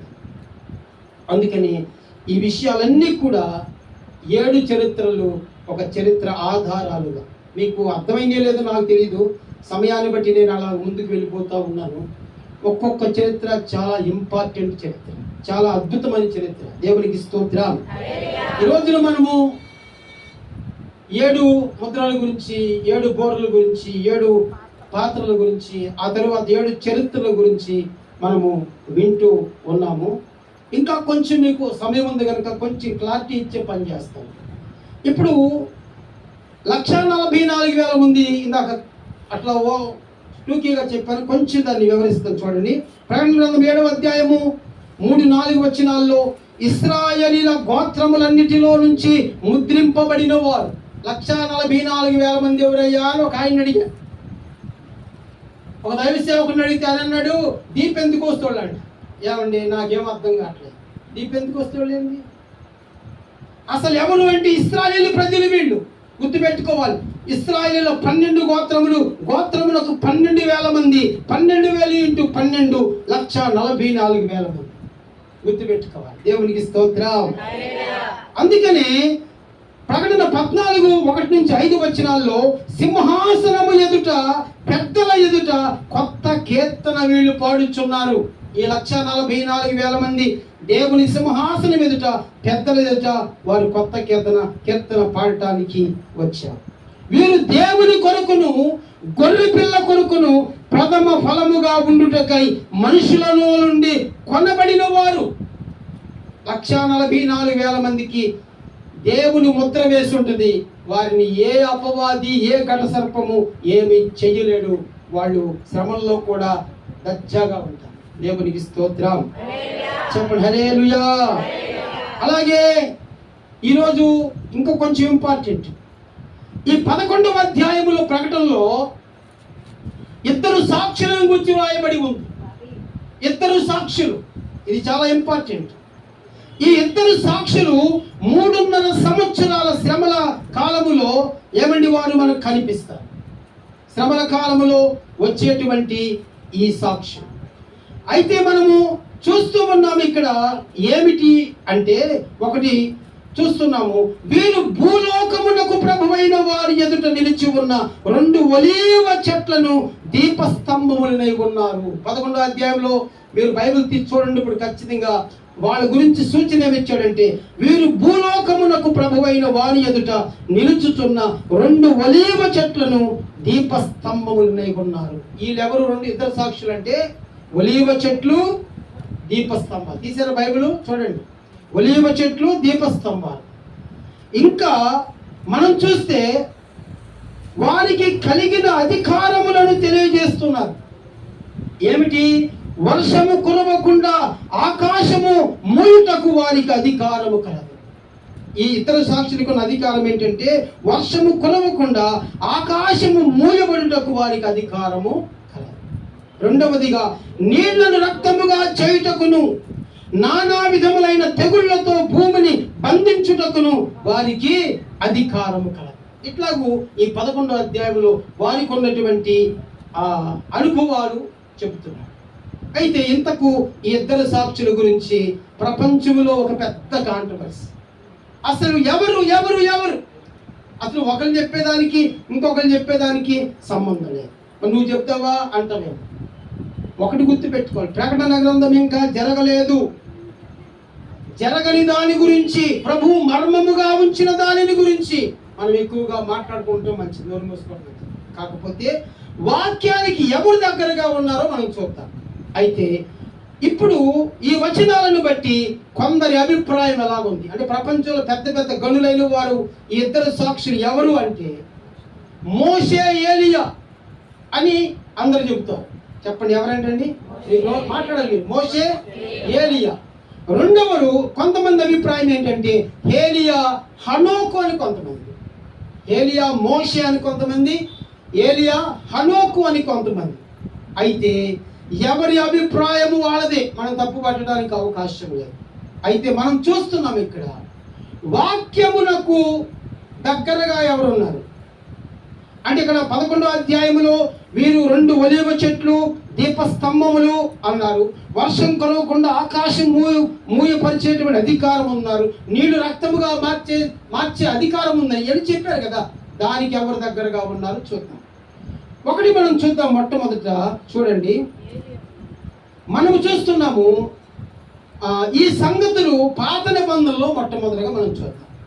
ఎప్పుడూ కూడాను ప్రకటన గ్రంథానికి ముందుగా పాత నిబంధన మనం చదవాలి. చదివితే కొన్ని విషయాలు మనకు కనిపిస్తాయి. ప్రకటన 11:4 ఏముంది? ప్రభువైన వారి ఎదుట నిలుచుచున్న 2 ఒలీవ చెట్లును దీపస్తంభములునై ఉన్నారు. ఇద్దరు ఒలీవ చెట్లు దీపస్తంభాలుగా ఉన్నారు. ఈ ఒలీవ చెట్లు ఎవరు, దీపస్తంభాలు ఎవరు? బైబిల్లో చూద్దాం. బైబిల్ జకర్యా గ్రంథం చూడండి ఒకసారి. జకర్యా గ్రంథం అందరు తీయాలి. బైబిల్ జకర్యా గ్రంథము 4వ అధ్యాయము మొదటి 4 వచనాలు ఏముంది అక్కడ? నీకు ఏమి కనపడుచున్నదని అడుగగా, నేను సువర్ణమయమైన దీపస్తంభమును, దాని మీద ఒక ప్రమిదెను, దీపస్తంభమునకు 7 దీపములను, దీపమునకు 7 గొట్టములను కనబడుచున్నవి. మరియు 2 ఒలీవ చెట్ల దీపస్తంభములు కుడి పక్క ఒకటియు ఎడమ ప్రక్క ఒకటియు కనబడుచున్నవని చెప్పెను. ఈ మాట గుర్తు పెట్టుకోవాలి, చాలా ఇంపార్టెంట్. ఇద్దరు సాక్షుల గురించి ఏలియా, మోషే అనే మాట ఎప్పటి నుంచో ఉంది నా చిన్నప్పటి నుంచి.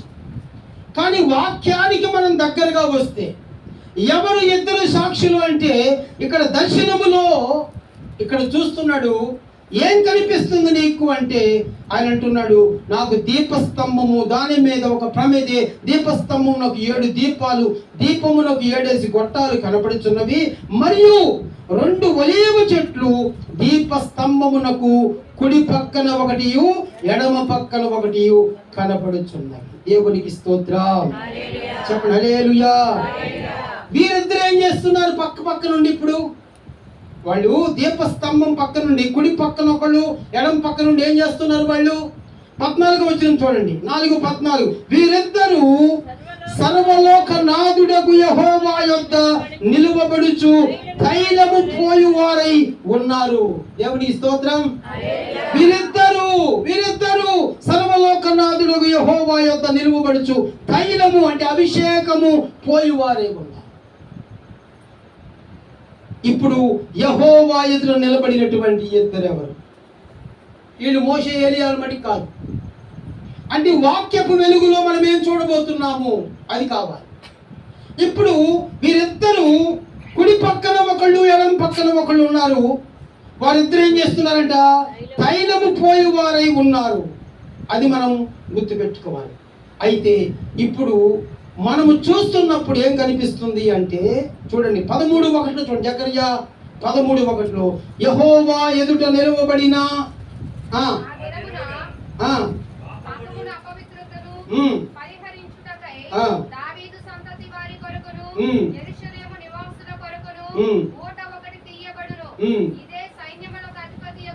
షార్ట్ కట్ లో చదవండి, ఏముంది అక్కడ?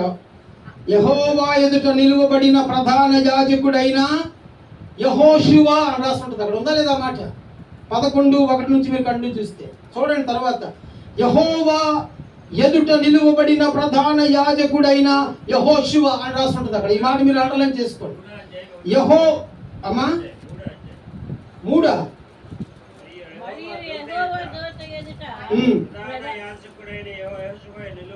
ఓకే ఓకే ఓకే గుర్తుపెట్టుకోండి ఈ మాట. యెహోషువ అనగానే నూను కుమారుడైన యెహోషువ కాదండి, మళ్ళీ అటు వెళ్ళకూడదు మీరు. ఇతను ప్రధాన యాజకుడైన యెహోషువ. ఇతను వేరు, మోషే శిష్యుడైన యెహోషువ వేరు. ఇద్దరు వేరు వేరు. ఇతను ప్రధాన యాజకుడైనటువంటి యెహోషువ. రెండో ఆయన ఎవరంటే జెరుబ్బాబెలు. చెప్పండి, రెండో ఆయన ఎవరు? జెరుబ్బాబెలు. ఈ జెరుబ్బాబెలు ఎవరు అంటే రాజైన యెకొన్య మనవడు. మొదటి దినవృత్తాంతాల గ్రంథము 3:17 నుంచి మనకు కనిపిస్తుంది. ఇతడు రాజవంశపు వాడు. ఈ జెరుబ్బాబెలు ఎవరంటే యెకొన్య మనవడు. ఇతడు రాజవంశపు వాడు. ఇతడు యెహోషువ ఎవరంటే యాజకుడు. గుర్తుపెట్టుకోవాలి మాట. క్రీస్తుకు పూర్వము 520 ఆ ప్రాంతములో బబులోను చెర నుంచి మొట్టమొదటిగా తిరిగి వచ్చిన వారిలో ఈ జెరుబ్బాబెలు, యెహోషువలు ఉన్నారని చరిత్ర తెలియజేస్తా ఉంది. అయితే ఇప్పుడు మనం చూస్తున్న ఈ ఇద్దరు ఎవరు అంటే, ఈ ఇద్దరు మనం చూస్తున్నాము. ఒకరు జెరుబ్బాబెలు, మరి ఒకరు యెహోషువ. మీరు చెప్పాలి, మీరు చెప్పండి. ఒకరు జెరుబ్బాబెలు, మరి ఒకరు యెహోషువ. ఇది ఎక్కువ ఏమండి మెజారిటీ పీపుల్ చెప్పుకునేటువంటి సంగతి. నేను వీళ్ళని గ్యారెంటీగా చెప్పడం లేదు, ఎక్కువ మంది చెప్పుకునే మాట ఇది. ఎందుకంటే వీళ్ళు దీపస్తంభములను ఒలీవ చెట్లునై ఉన్నారని ఉన్న దాని ప్రకారము, నూనె పోస్తున్న వారి ప్రకారము, ఒకరు రాజ కుటుంబీకుడు, ఒకరు యాజకుడు కనుక ఈ ఇద్దరు సాక్షులు వాళ్ళేనేమోనని మెజారిటీ పీపుల్ చెప్పుకుంటున్నారు. రెండవ భాగం ఏలియా మోషేలను గూర్చిన అభిప్రాయం కొంత ఉంది. ఇద్దరు సాక్షులు ఎవరు అంటే ఏలియా మోషేలను గూర్చిన అభిప్రాయం కూడా ఉంది. ఇది కూడా 50% ఉంది, పూర్తిగా లేదు. అయితే మోషే ఇశ్రాయేలు నాయకుడు. మోషే ఇశ్రాయేలు నాయకుడు, ధర్మశాస్త్రమును తెచ్చిన వాడు. ఇశ్రాయేలు మోషే చెబితేనే వింటారు.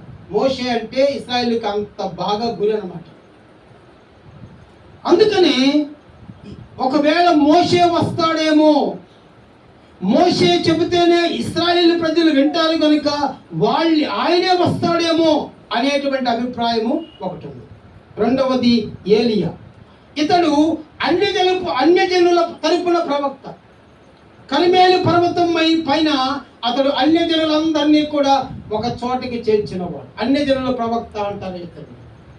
అందుకని కర్మెలు పర్వతం పైన అన్య ఆరాధన సైతం ఆపగలిగిన వాడు ఇతడు. అందుకని రేపు శ్రమల కాలములో ఎవరెవరు ఉంటారు అది కూడా మళ్ళీ ప్రశ్న కదా. శ్రమల కాలములో ఇశ్రాయేలీ ప్రజలు ఉంటారు. శ్రమలలో ఇశ్రాయేలు ఎత్తబడరు, ఇశ్రాయేలీ ప్రజలు ఉంటారు. శ్రమల కాలంలో ఎవరు ఉంటారంటే అన్ని జనులు ఉంటారు. ఇందాక చెప్పాను మీకు, నాస్తికులు ఉంటారు, అన్ని జనులు ఉంటారు, నామకార్థులు ఉంటారు, వీళ్ళందరూ ఉంటారు. ఇప్పుడు ఈ అన్ని జనులకు ఏమండి ఏలియా చెప్తే వింటారు, ఇశ్రాయేలు ప్రజలకు మోషే చెబితే వింటారు. వీళ్ళు వచ్చి ప్రకటన చేస్తారు, వీళ్ళు వచ్చి సువార్త ప్రకటిస్తారు కనుక వీళ్ళే అని కొంత అభిప్రాయం. ఈ నలుగురిలో ఒకిద్దరు, అంతేగాని నేను కూడా కరెక్ట్గా చెప్పలేను. ఎందుకంటే పెద్ద పెద్ద పండితులే, బైబిల్ కాలేజీ వాళ్ళే చెప్పలేని పరిస్థితి. అందుకని ఈ నలుగురు జెరుబ్బాబెల, యెహోషువ. లేదా ఏలియానా మోషేనా ఎవరై ఉంటారు అనేది మనము ఎవరొచ్చినా పర్వాలేదు. ఆ శ్రమల కాలంలో ఎత్తబడే గుంపులో ఏమండి నీతివంతులు ఉంటారు, అనీతివంతులు ఉండరు. కనుక ఇవన్నీ కూడా మనం గుర్తుపెట్టుకోవాలి. ఈ రోజు వరకు టైం ఇప్పటికే ఓవర్ అయిపోయింది. రేపటి కాలంలో ఇంకా మరిన్ని సంగతులు మనం తెలుసుకోవటానికి, రేపు ఇంకా మనము విశేషమైన సంగతులు, అసలు 666 ముద్ర ఏమిటి, ఎవరు వేయించుకోవాలి, అది ఎప్పుడు వస్తుంది, ఏమిటి, సంఘము శ్రమల కాలానికి ముందు ఎత్తబడుతుందా, శ్రమల కాలంలో సంఘం ఉంటుందా, ఏమిటి ఇత్యాది సంగతులు మనం తెలుసుకోబోతున్నాం. అలాగే ఇంకా మనము హర్మగెద్యోను యుద్ధం గురించి, అలాగే ఇంకా జరగబోతున్నటువంటి ఇంకా న్యాయ తీర్పులను గురించి, ఏమండి ఆ న్యాయ సింహాసన తీర్పును గురించి, ధవళ సింహాసన తీర్పుల గురించి రేపటితో మనం ముగించుకుందాం. ప్రార్థన చేసుకుందామండి, ప్రార్థన చేసుకుందాం. ప్రార్థన చేసుకుందాం. ప్రార్థన ప్రార్థన ప్రార్థన అందరూ కూడా తల